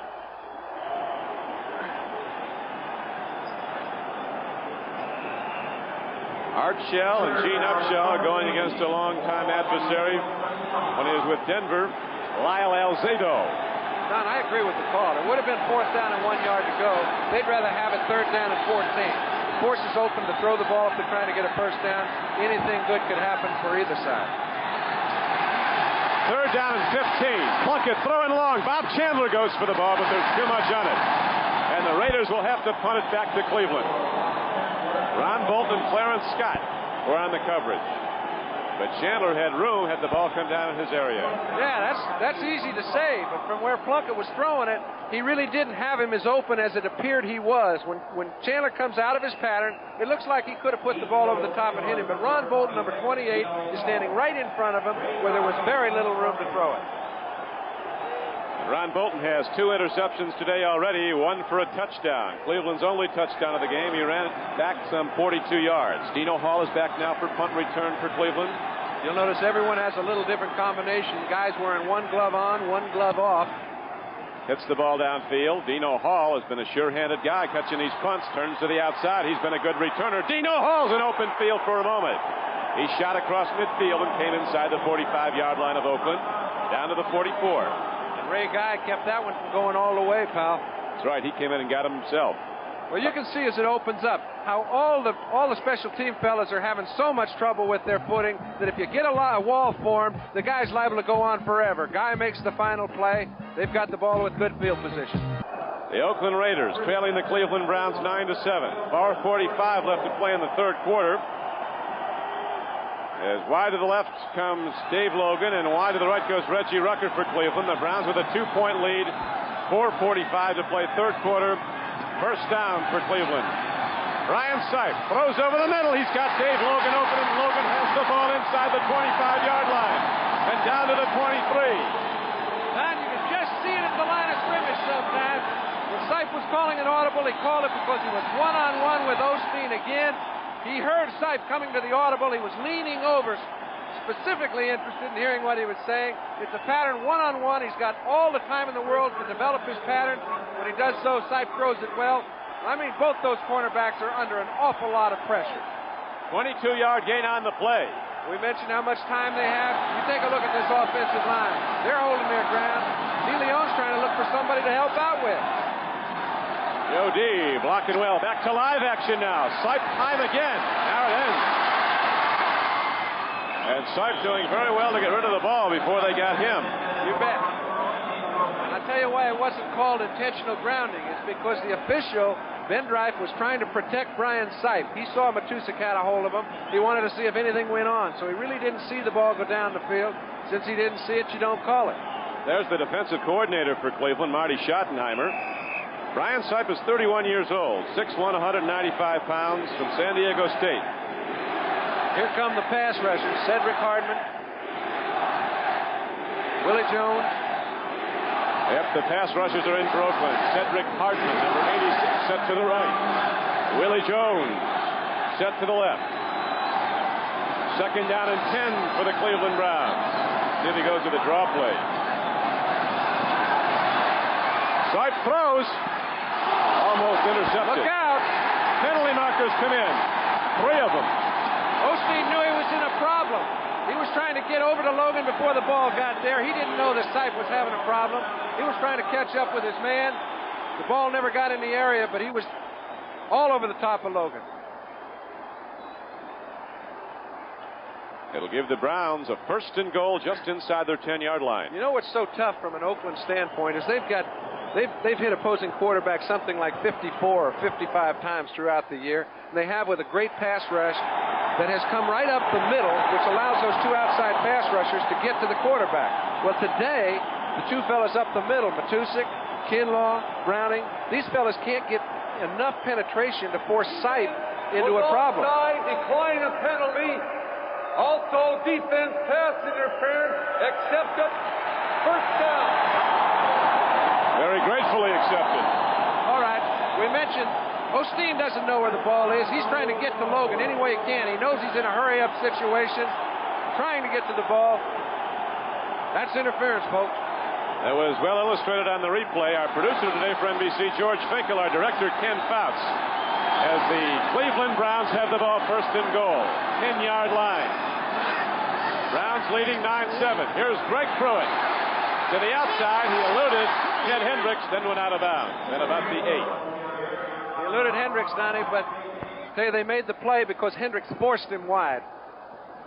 Mike Davis finally ran him out. Third quarter clock, 3:40 to play in it. Oakland led at halftime 7-6. This is a big drive as far as Cleveland's concerned. They've had the best of it throughout the ball game except for one drive that Oakland put together. If they don't score here, they've still kept Oakland within a touchdown. Now, momentum has a way of shifting throughout the course of an afternoon. They've got the wind at their backs right now. They've got to capitalize. Right now, they have it second and goal at the 8-yard line, almost to 7. Rutgers man-to-man again out here on the corner.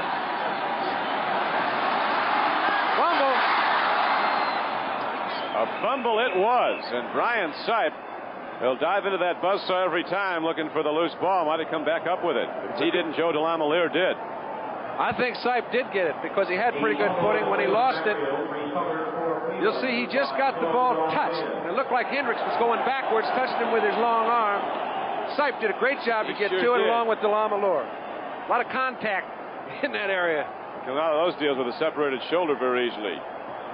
There's the array of footwear. They've been trying everything possible on a frozen field here in Cleveland. Whatever they're working with now, it's going a lot better because people are running their routes well. And Brian Sipe and the Cleveland Browns now have a 3rd down and goal from the 12-yard line. Sipe looks, he throws. Logan had it and lost it. Double team coverage on Dave Logan. Burgess Owen, the free safety, and Dwayne Osteen. Burgess Owens has had his work full, too. He's trying to cover the middle. When you're a free safety without any footing, we see Logan beats Osteen inside, okay? Osteen's trying to recover.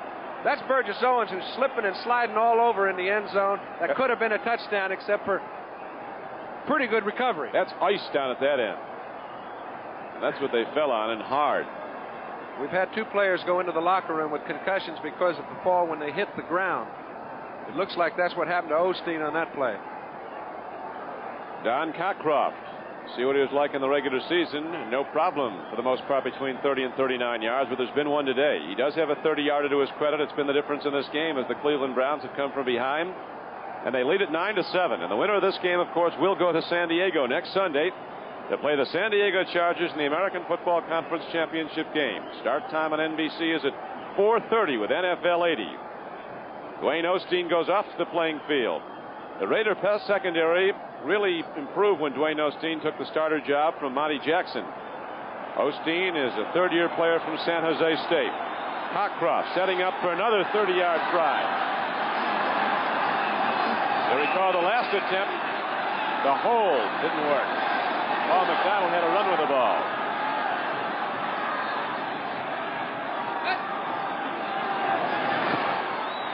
Got it up. Got it through. And the Browns extend their lead to 12-7.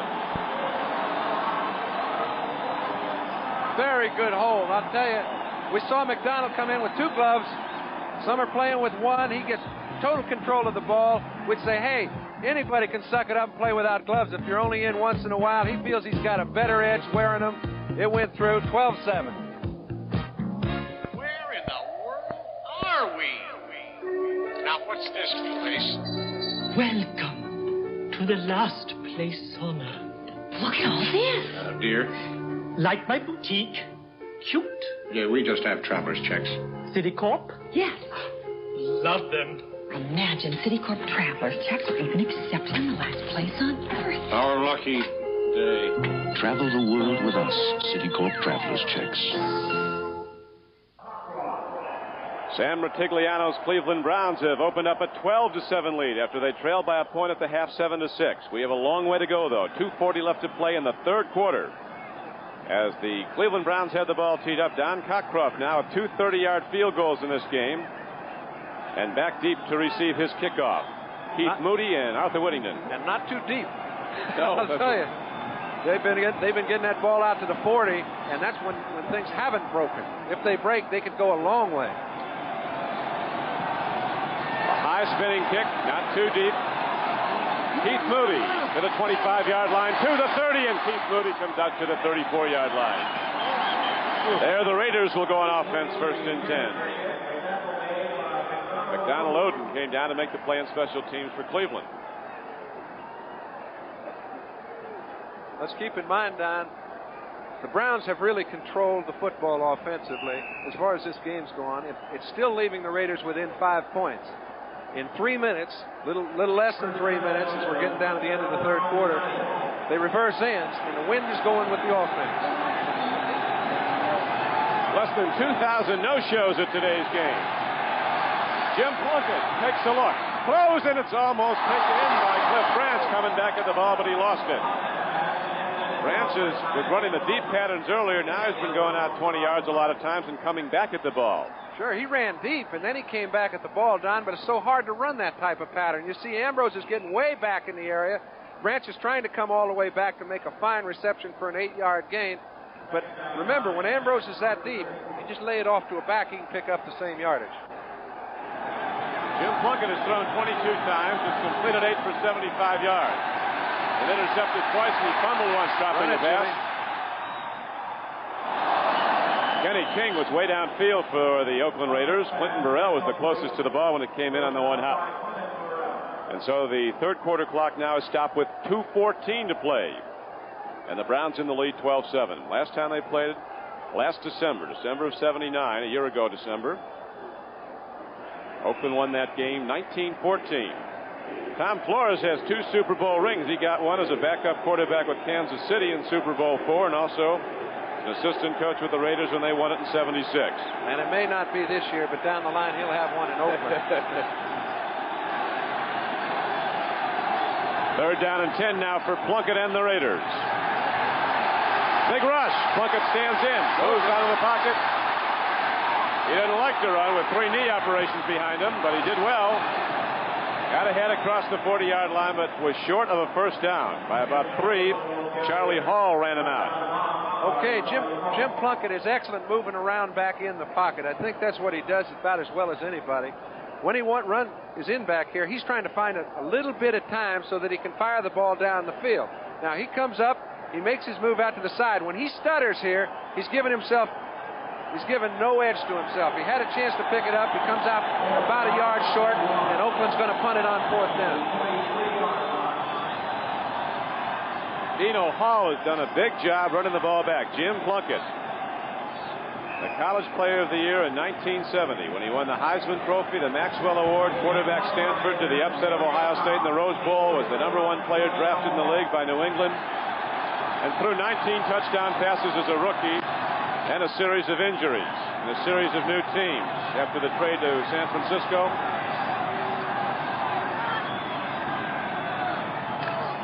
Ray Guy steps into the ball and hits it hard. Dino Hall loses the handle, picks it up, and gets to the 23.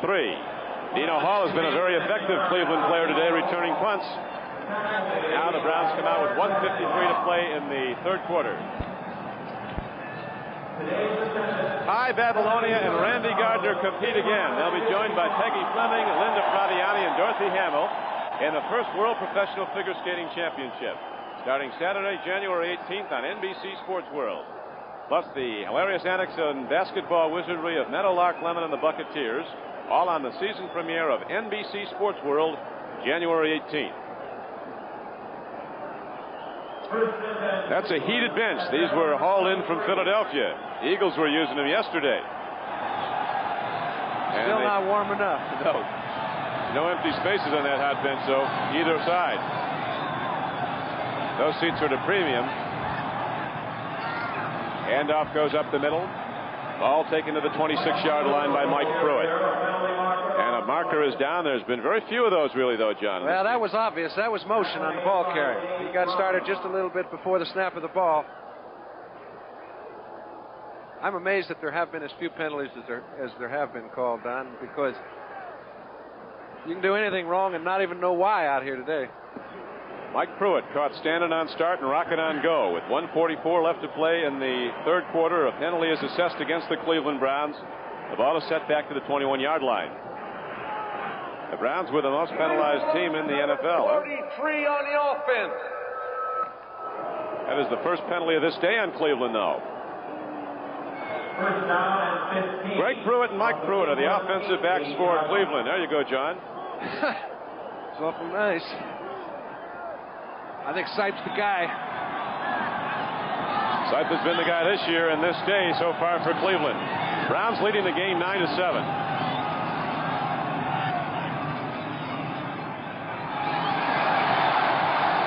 Greg Pruitt turns the corner, gets out of bounds across the 25-yard line.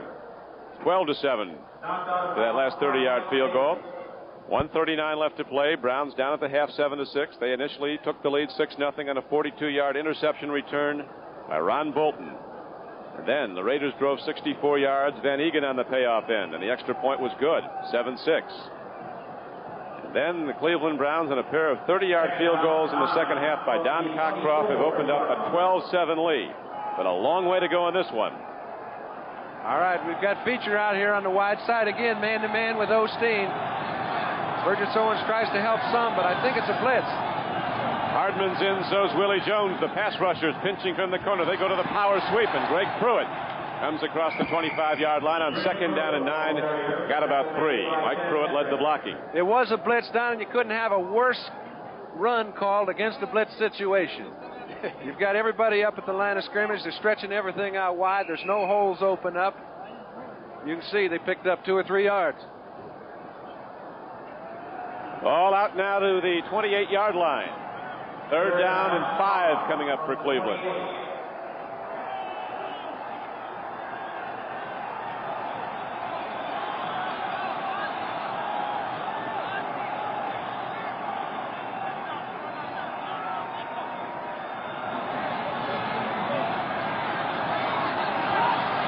Whoops. Free ball. They don't even know it's on the ground. And I think the Browns got back possession of it. Big tackle there, blocking. Doug Deacon didn't know that he had the ball right behind him, was kicking it. If he spends any time looking around for that ball, the man on defense will find it and get to it before he does. Mike Davis sees the ball but can't get to it because he can't get through Deacon's leg to get a piece of the ball. Sipe finally comes up with it, and that was just a heads-up play to save a turnover. As I mentioned, it's not even easy passing the ball from center to quarterback. That's the 3rd bobble, all on the Cleveland side. And that certainly illustrated how difficult it is, as the Browns do very well to get it back, but now they'll be punting, and the Raiders can come out of this with very good field position. Johnny Evans standing and hitting the ball at his 9. Gets an end-over-end punt downfield, but it takes a big, big roll. Look at this roll all the way down inside the 25-yard line. And it's not done yet. And the Browns will let it roll all the way down to the 20. Okay, we discussed the importance of the kicking game.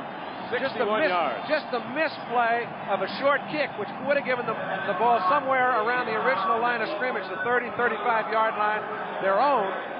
Gets them back to their own 20. That's a 45-yard miscue. He couldn't make the play. He was a little bit too deep on the punt. Went end over end. Cleveland got a break, and they forced Oakland into a hole. 61 yards, the longest punt of the year, with 3 seconds left to play in the 3rd quarter. So the Raiders come out, the ball right at their 20. When it looked like they get good field position, they now are 80 yards in the Cleveland end zone.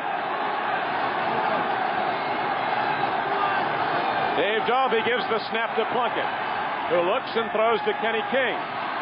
Going outside, Clay Matthews gets him. You don't go wide in these Browns, or not very often. Their linebackers can run. It's about the only way you can go wide, though, John, is throw a little quick screen, throw something to get the ball in a pass play to one of your backs. Hope he can find a hole as we end the 3rd quarter. The score is Cleveland 12, Oakland 7. We'll be right back after these messages from your local station. Nothing moving on the waterfront of Lake Erie today. But there's plenty going on in one of the famed ball yards in the National Football League, Cleveland Stadium. The chill factor 30 degrees below zero. This is Don Criqui with John Brody as we're ready now for the start of the 4th quarter.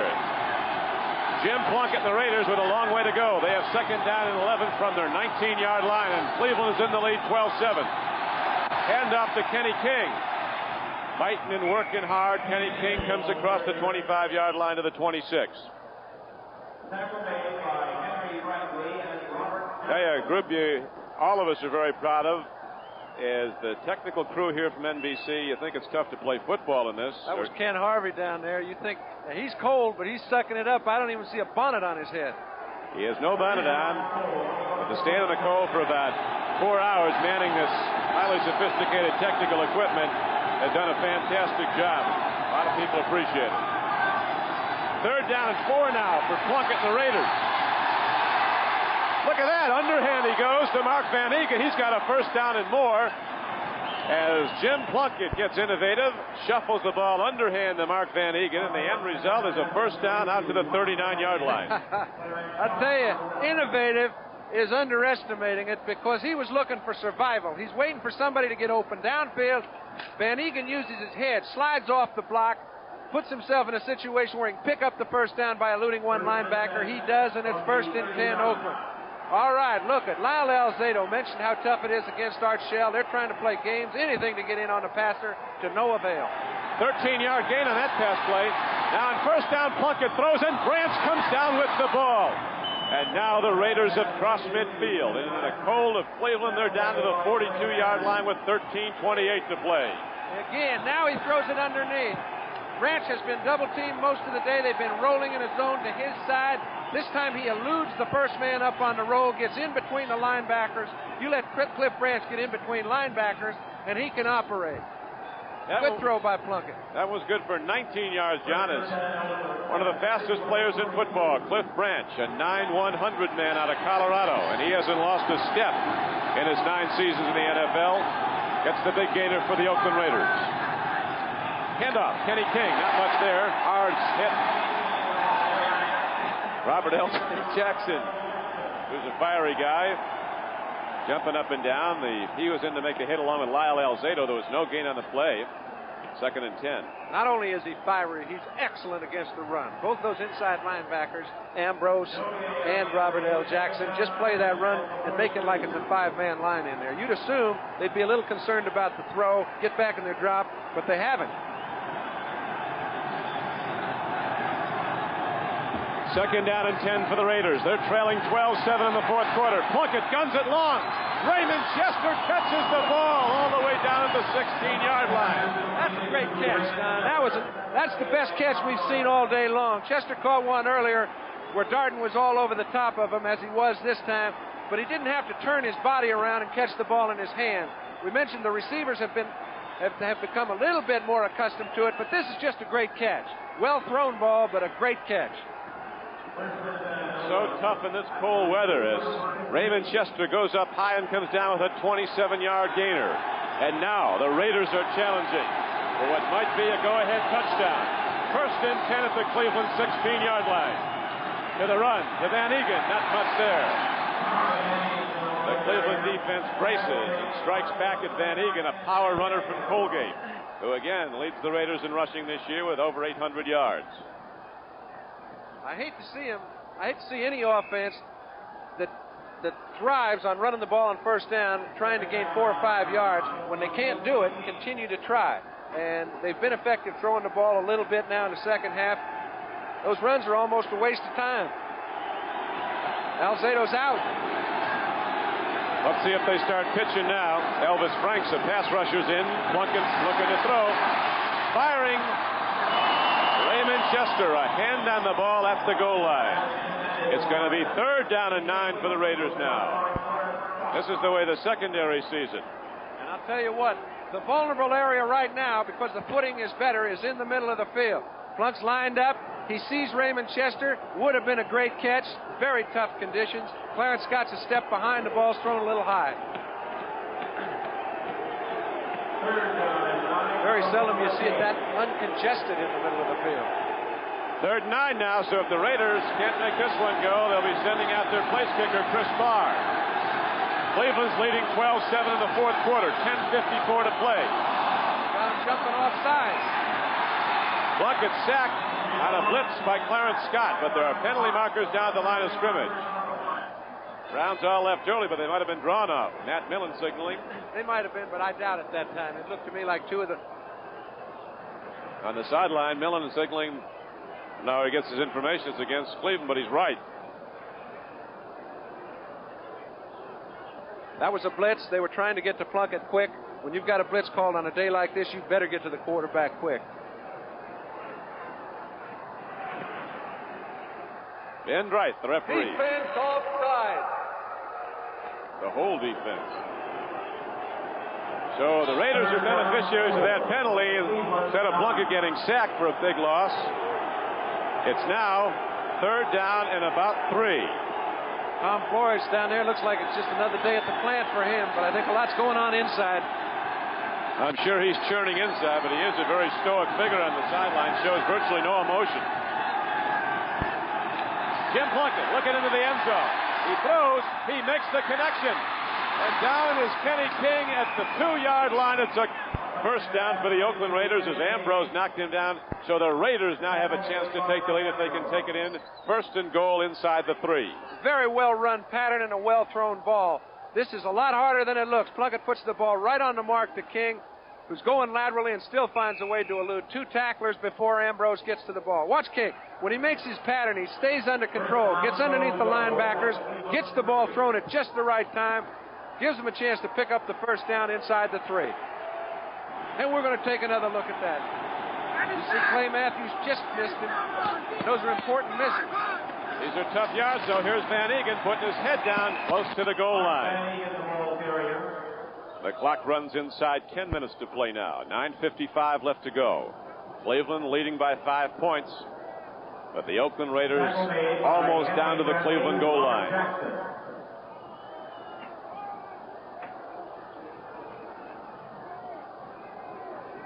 Just about on the 1-yard line, Don. That's a big play on first down if you pick up 2 yards. They seem to be having a little more success to the right side where Mickey Marvin and Henry Lawrence are playing. They've at times created pretty good movement. I think they'll go there again.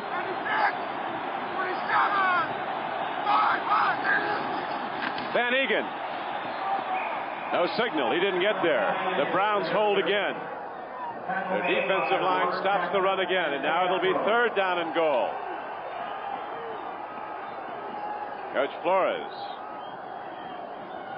Don, again, you get the feeling. Now watch the offensive line surge. You'll see very little of it. It comes to a standstill. You're just trying to find any crack you can.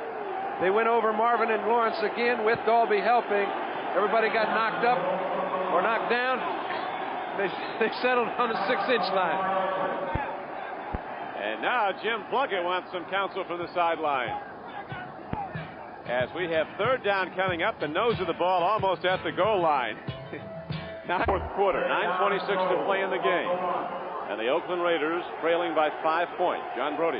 Don, you know when they went over on the sideline, they called a timeout to make a decision. Are they going in 2 downs or are they going to try for a field goal? They're going in 2. I don't see any way they'd try. Plunkett might call his own number. Van Egan makes no doubt about it. Mark Van Egan crashes into the end zone, and the Oakland Raiders take the lead.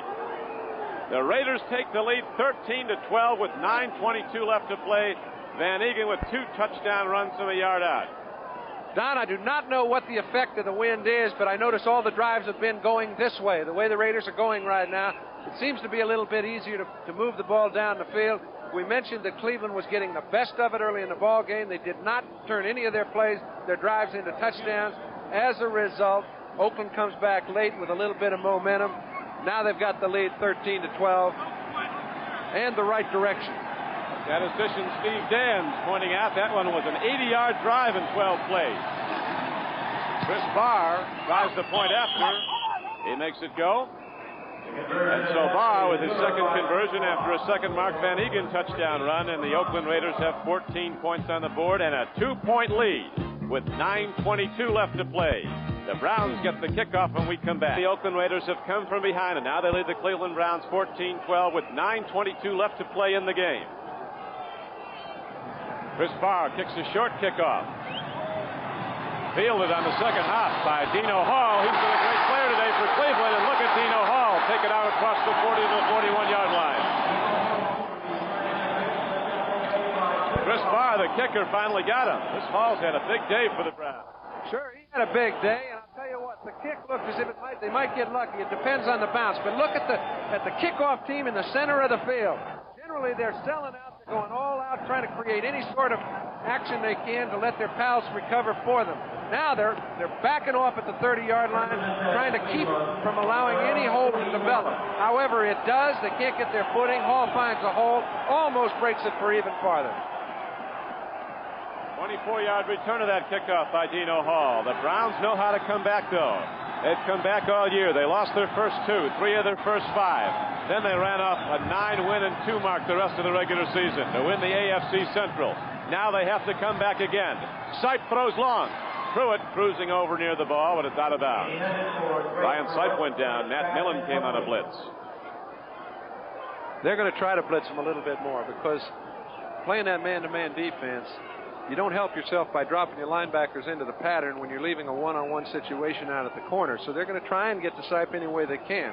Very difficult with the down lineman getting to the quarterback because of the footing. But if you can fool somebody and break a linebacker clean, you can disturb his pattern. That was what they were concerned about, giving Sipe enough time, because the bump and run takes a little while for the receivers to free themselves. Sipe looks, throws an out pattern. Greg Pruitt going for the ball. It's going to be third down.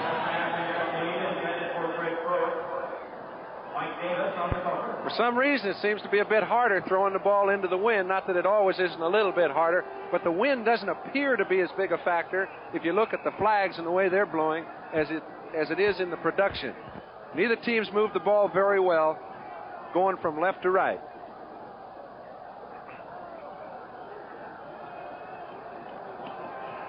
Eight minutes and 58 seconds left to play in the game as the Cleveland Browns break the huddle. Third down and 10 coming up.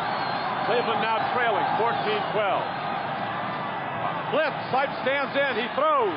Rucker goes high, but it's incomplete at the 40. And Cleveland must punt the ball back to the Oakland Raiders. You know it's going to be a blitz situation, Don. Hendricks is fiddling around at the line of scrimmage. He tries to find an opening, creates a little bit of movement, but they pick it up pretty well. Mike Pruitt stays in there, takes him out of the play, but they couldn't get anybody loose downfield. You remember Johnny Evans' last punt with the big roll, 61 yards. His longest of the season. And Raiders have a couple of guys back now. Ira Matthews is back along with Pete Moody.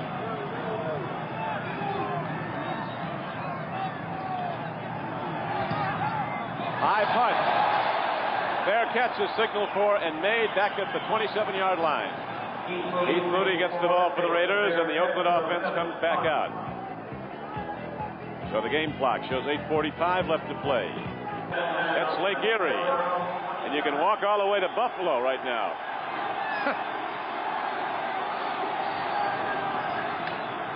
Handoff. Kenny King to the 31-yard line. Good gain on a 1st and 10 run. He got to the 31-yard line. Gain of almost 5. Robert L. Jackson and Lyle Elzner were on the tackle. Kenny King's coming off. He's had a bad ankle down throughout the last 4 or 5 weeks of the season. It looked as if he'd be healthy starting the ball game, and it's held up throughout the first 3 quarters of play, but he limped off on that play, and that's a big minus as far as Oakland's concerned. Remember the one game we saw him at Denver, John, when he was limping going into the game. Yeah, well, he's been limping in a lot of them, but he's been playing well anyway. Handoff. Arthur Whittington runs, and not too far as Robert Jackson puts him down and adds something to it. Tell you what, the enthusiasm hasn't dwindled on either side today. There's a lot of hitting going on. Both sides giving up ground grudgingly. I don't think the ground's the place to travel today. Kenny King, who averaged 8 yards a run as a senior at Oklahoma, and it's been a big factor in Oakland's success this year going off.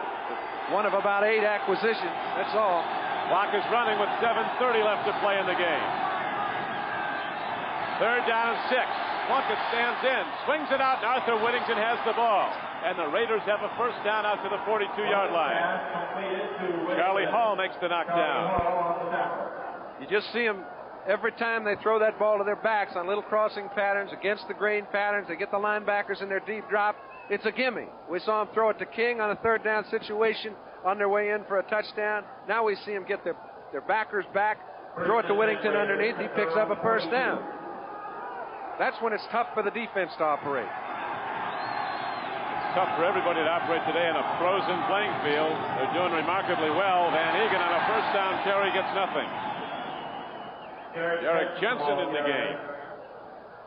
In my opinion, I don't think Cleveland respects the throw on first down. They know that Oakland's tendency is to run the ball every time they have a first down, unless they throw it deep. Well, you can see Andros is jumping in that hole again, as he's done all afternoon, and it's almost impossible to blow people out of there. Clock continues to run, 6:20 to go. 6:20 to play in the game. The Raiders holding to a 2-point lead, have it second down and over 10. Lost about a half yard. Plunkett getting more time, looking to run. He's going to get hammered, and coming up to get him is Elvis Franks, a rookie from Moorhead State.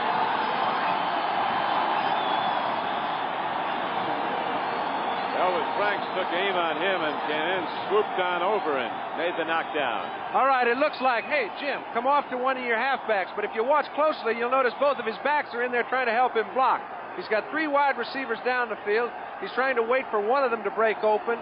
Gets plenty of time to throw, but he has no one to lay the ball off to.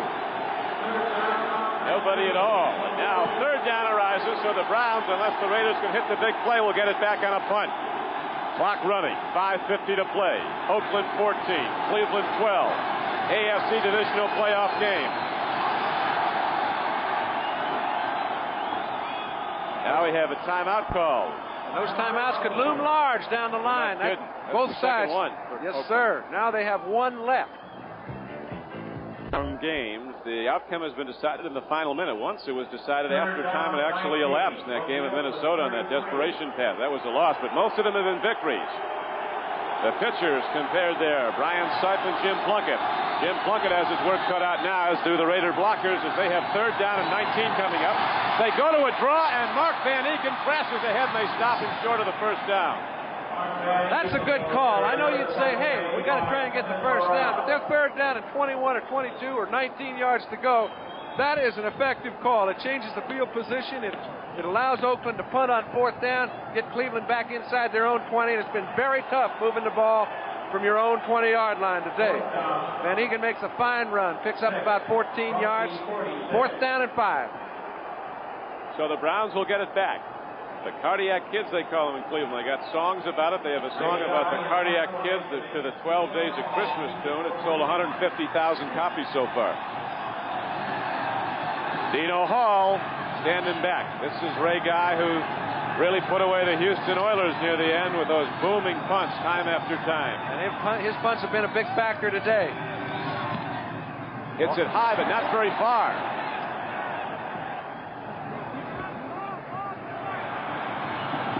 He's got to talk to Johnny Evans. Evans gets his to take a big hop. It's like playing in an ice cone with a 150-degree compression ball. It just doesn't come off your foot. Not very well. It hasn't come off the feet today. Next Sunday, January 11th, the San Diego Chargers meet the winner of today's game for the AFC Championship. And of course, the winner of that goes on to defend the AFC in the Super Bowl, where 7 of the last 9 champions have been American Conference teams. NBC's coverage begins at 4:30 with NFL 80. Join host Brian Gumbel for an inside look at the AFC Championship game. And then the matchup at San Diego. The Chargers, the home team. The victor here will be the visiting team. And with the Raiders up 14-12, the Browns have a long way to go and not a whole lot of time remaining. But they got a whole lot of enthusiasm existing in the stands. They've stood up right now. They know the game is getting underway. 4:39 left to play. Brian Sipe calls his own number. Takes off. He's not. Oh, free football. A free ball. Lester Hayes again goes up in the air about 10 feet, so that means the Raiders have the ball. Don, you just know there's a chance of a turnover when a quarterback has to run the ball and cannot find an area to get out of bounds. 3 or 4 times in a ball game, if you get away with it, you're fortunate. Here comes Hendricks trying to put some pressure on Sipe. Henry Shepard has him patrolled. The problem was Reggie Rucker fell down just as Sipe was trying to hit him. That's the only option he had left, and that ball went popping. Burgess Owens, who came to the Raiders for a 6th-round draft choice from the Jets, where he'd twice been a Pro Bowl player. I don't know who hit him, but there was quite a collision in there.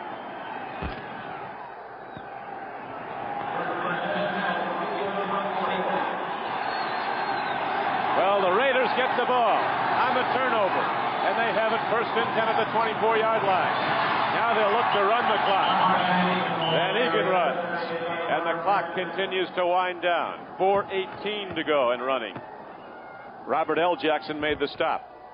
Don, they'd like to do 2 things. They'd like to run the clock, but they'd like to get the ball in the end zone. Oh, yes. How many times have teams been ahead of Cleveland with 2 minutes to play or less, put Brian Sipe in a position of creating the decision of the ball game, and there's something about the last 2 minutes. Things seem to go right when they're playing in Cleveland Stadium. So if you're Oakland, you got 2 considerations. Report from the sideline, John, and Lyle Alzado leaving the game. He is the flu and had to go out. 2nd down and 9. Here's Van Eken. Thundering runner takes it down to the 16-yard line. That was a big 7-yard gain, my friend. He got it to within 1 yard of a first down. There's 3:30 left to go in the ball game. That keeps the clock running, gives them an excellent chance to pick up a first down on 3rd and 1. Van Egen's been a money back. He said he might be unknown in certain places, but he knows he's not underrated in the National Football League. For 5 straight years, he's been the leading rusher for the Oakland Raiders, a number 3 draft pick back in '74 out of Colgate. The only Raider ever to rush for 1,000 yards per season for 3 consecutive years. He had some injury problems this year. Got up to 838. So in the playoffs, he's going to be a 1,000-yard rusher for the year, counting all the games. And he's the money rusher for the Oakland Raiders, as now they have it 3rd down and 1, and right back to Van Egen. Mark Van Egen takes it into the middle and gets it down to the 14-yard line. Boy, it's very close to a first down. Just depends on the spot. 2:50 to play. Raiders think they have the first down. This is when first downs become all important, and I don't think they got it. Looks like they spotted the ball about a foot short. Now it's decision time, because if they didn't get it, do you go for a field goal, take the chance on it being blocked, but get yourself over three-point lead? They're about 6 inches short. Of course, the Browns could still win it with a field goal. They're down by 2 points. Short yardage situation. The Raiders are going for it, but look at Dick Ambrose. He knows where the ball's going. It's the inches that make the differences in the big games. Ambrose has stuffed the middle all day long. 4th and an inch. And the clock running. 2:39. 2:38 left to go. Oakland 14. Cleveland 12. 3 tight ends are in. Derek Jensen in motion. They go to Van Egen. He didn't get it. I don't think he got it. The Cleveland Browns come up. Making the strike was Robert L. Jackson and Dick Ambrose. The lineman cleared out the lineman, and the linebackers took charge. The Browns offense has come out. They're quite sure that Oakland didn't get there, but the ball has to be spotted, and then we have to check. Well, if they spot this one over the first down marker, they have made an unjust decision, because those linebackers are on the other side of the line of scrimmage. Ambrose again, yeah. Robert L. Jackson. No way he got there. It's very close by the spot. But no, that's correct. All right, they start up in Cleveland. I wouldn't feel too good if I was an Oakland Raider right now.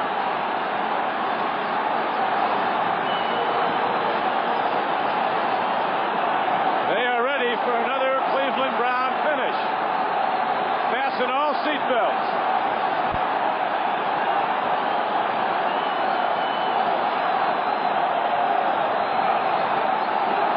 The cardiac kids, they call them. They will give you those heart palpitations. Fasten all seatbelts. Here we go. Down the stretch. The Cleveland Browns with 2:20 to play. Brian Sipe takes a look. Throws it downfield, incomplete. Came in on the 1 hop. It'll be 2nd down and 10. He was going to Reggie Rucker. And the game clock is down to 2:17. We've mentioned what a difficult job both cornerbacks have had all day long. Dwayne Osteen and Lester Hayes. They've been put in one-on-one situations all day. Go along with Mike Davis. Now they're in a 5-back defense, but these fellas have had to play those wide receivers for Cleveland man-to-man all day long. Sipes had plenty of time to throw. Whatever way it goes, it's been a heck of a performance on their part.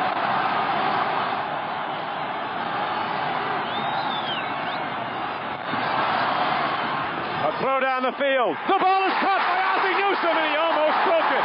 Ozzie Newsome gets out to the 44-yard line. And on 2nd and 10, the Cleveland Browns get the big gainer. And the clock winds down to 2 minutes. Don, anybody can fall down in conditions like this, but watch Sipe hang in there. You talk about great quarterbacks.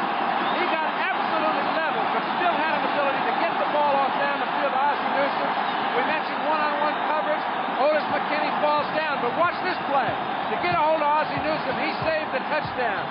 That would have put Cleveland on top. Instead, they've got good field position, but they're 2 points down.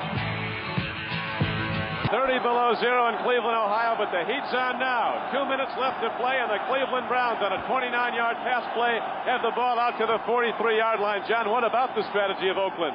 Okay, you can say, why didn't they go for the field goal? They were not automatic. They've made about less than 40% of those tries. They know if they can keep the ball, they can then run out the clock. If not, they have to kick off. Field position would have been good, and Cleveland still has to score. They had to move it just as far to kick a field goal as they would have had to make a touchdown. Sipe lets it go long and overthrows Greg Pruitt.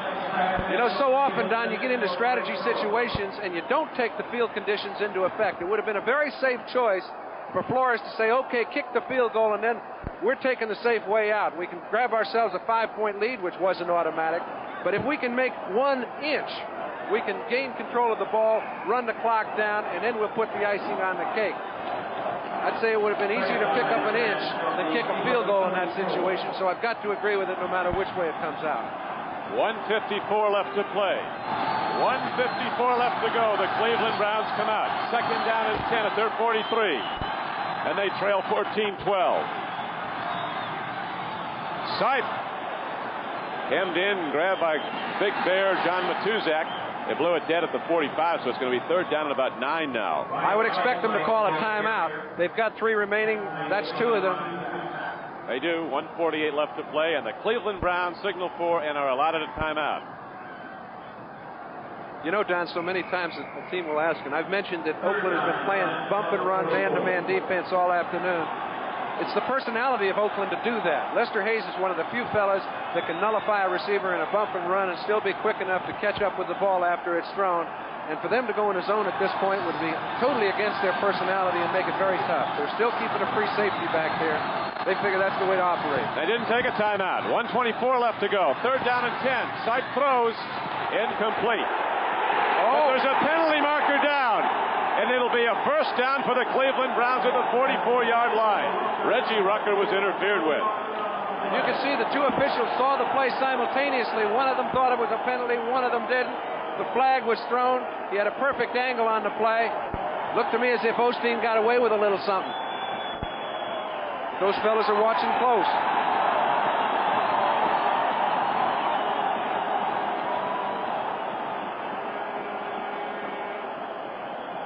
Game clock, as you see, down to 1:19 left to play.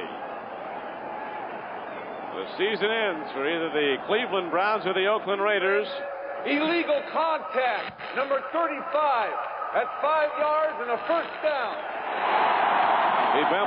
Dwayne Osteen bumped and ran a little bit farther downfield than you're allowed to. What he did is he waited on him, Don. He waited on him down about the 10, 12-yard line, was going to jam his route and made contact. And that was the call. It was not interference. Contact down there at 10 yards. But the Browns would have come up with 4th and 10 had that penalty not come down. Now they have it 1st and 10 at their 49-yard line. 1:19 to go. 14-12 Oakland. Monty Jackson in the ballgame for the first time. Sipe stands in, throws. Greg Pruitt caught the ball inside the 30. Greg Pruitt, who's had an injury-troubled year, the great back from Oklahoma, goes down the field and goes up in the air and comes down with the ball at the 28. They're picking the vulnerable area. They've got Osteen in the middle of the field playing man-to-man on a back. Sipe is not going to let that go untried. Osteen's had a lot of success. He's lost a few throughout the afternoon. As you can see, he and Mike Davis are having all the trouble they can have inside, underneath. They're going to try to go to Ozzie Newsome or their back. Greg Pruitt's caught 5 balls today for 37 yards. That was the biggest one, as the Browns now have the ball at the 28-yard line with 1:12 left to go. Cleveland trailing by 2. Sipe looks at a blitz, lofts the ball up. Ozzie Newsome catches the ball, but he's ruled out of bounds at the 20-yard line. And the game clock is down to 1:06 to play. It's something. It is. It's almost expected. When you see the Browns with the ball at home with 2 minutes to play, this game is just getting underway. 2 points down, field goal is not a certainty if you get it within the 10-yard line. You can recall they missed an extra point. They've missed 2 field goals from close range going the exact same way they're going now. If they have a chance, they're going to try to get it in the end zone.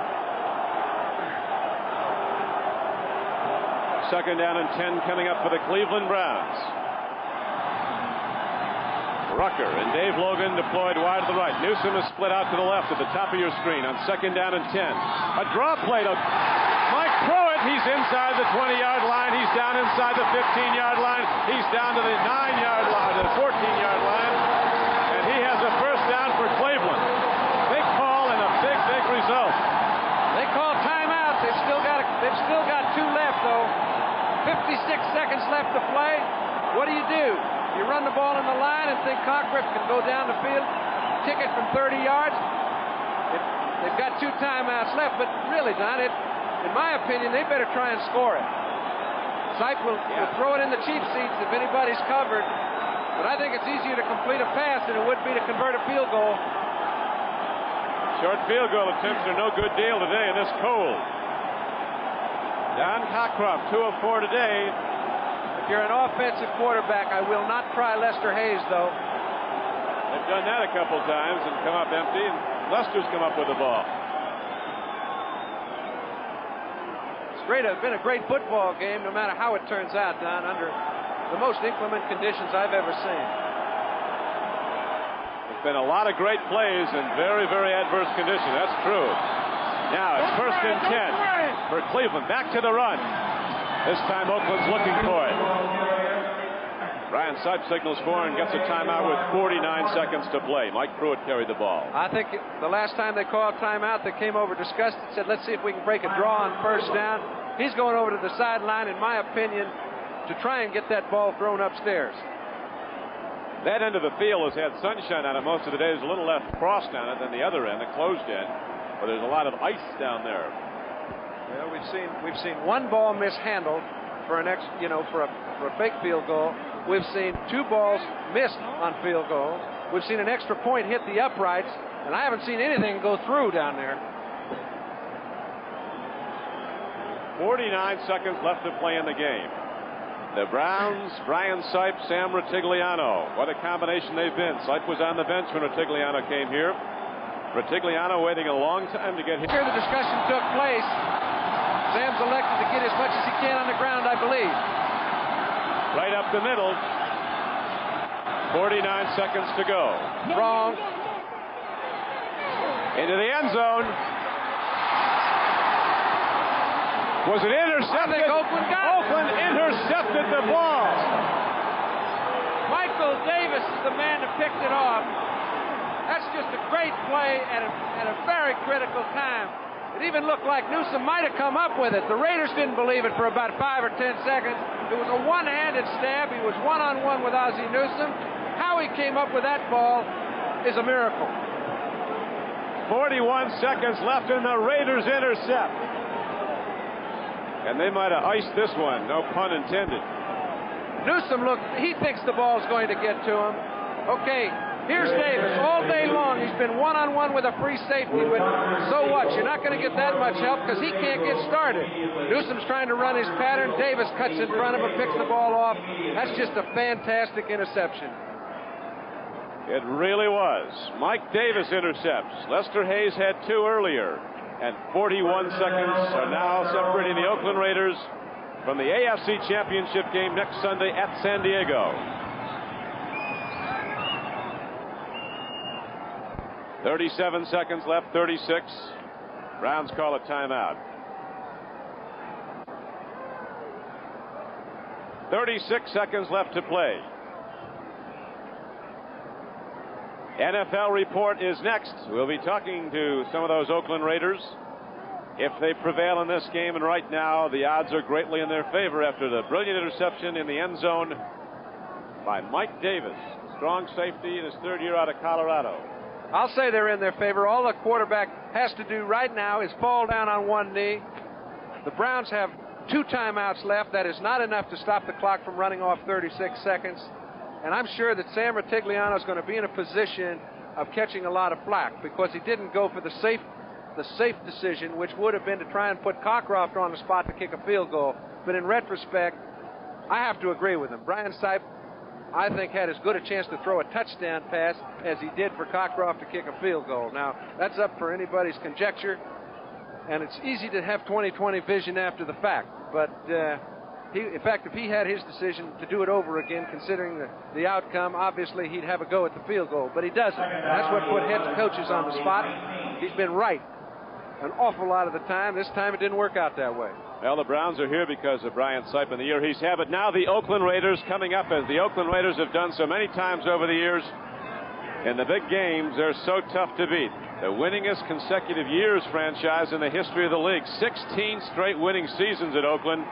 And now the wild card Raiders, as the clock winds down inside 20 seconds, are ready to head to San Diego in the AFC Championship game against their arch rivals from the AFC West, the San Diego Chargers. And you'll see that next Sunday, beginning at 4:30 here on NBC. What a victory for the Oakland Raiders, coming from behind twice in this game. And they win it as the clock goes down and out. And let me make one comment, Don. The Cleveland Browns were knocked out of the playoffs the same way they got there. In the last couple minutes, Brian Sipe brought them back, got points on the board, brought them into victory time and time and time again. Today, he died by it.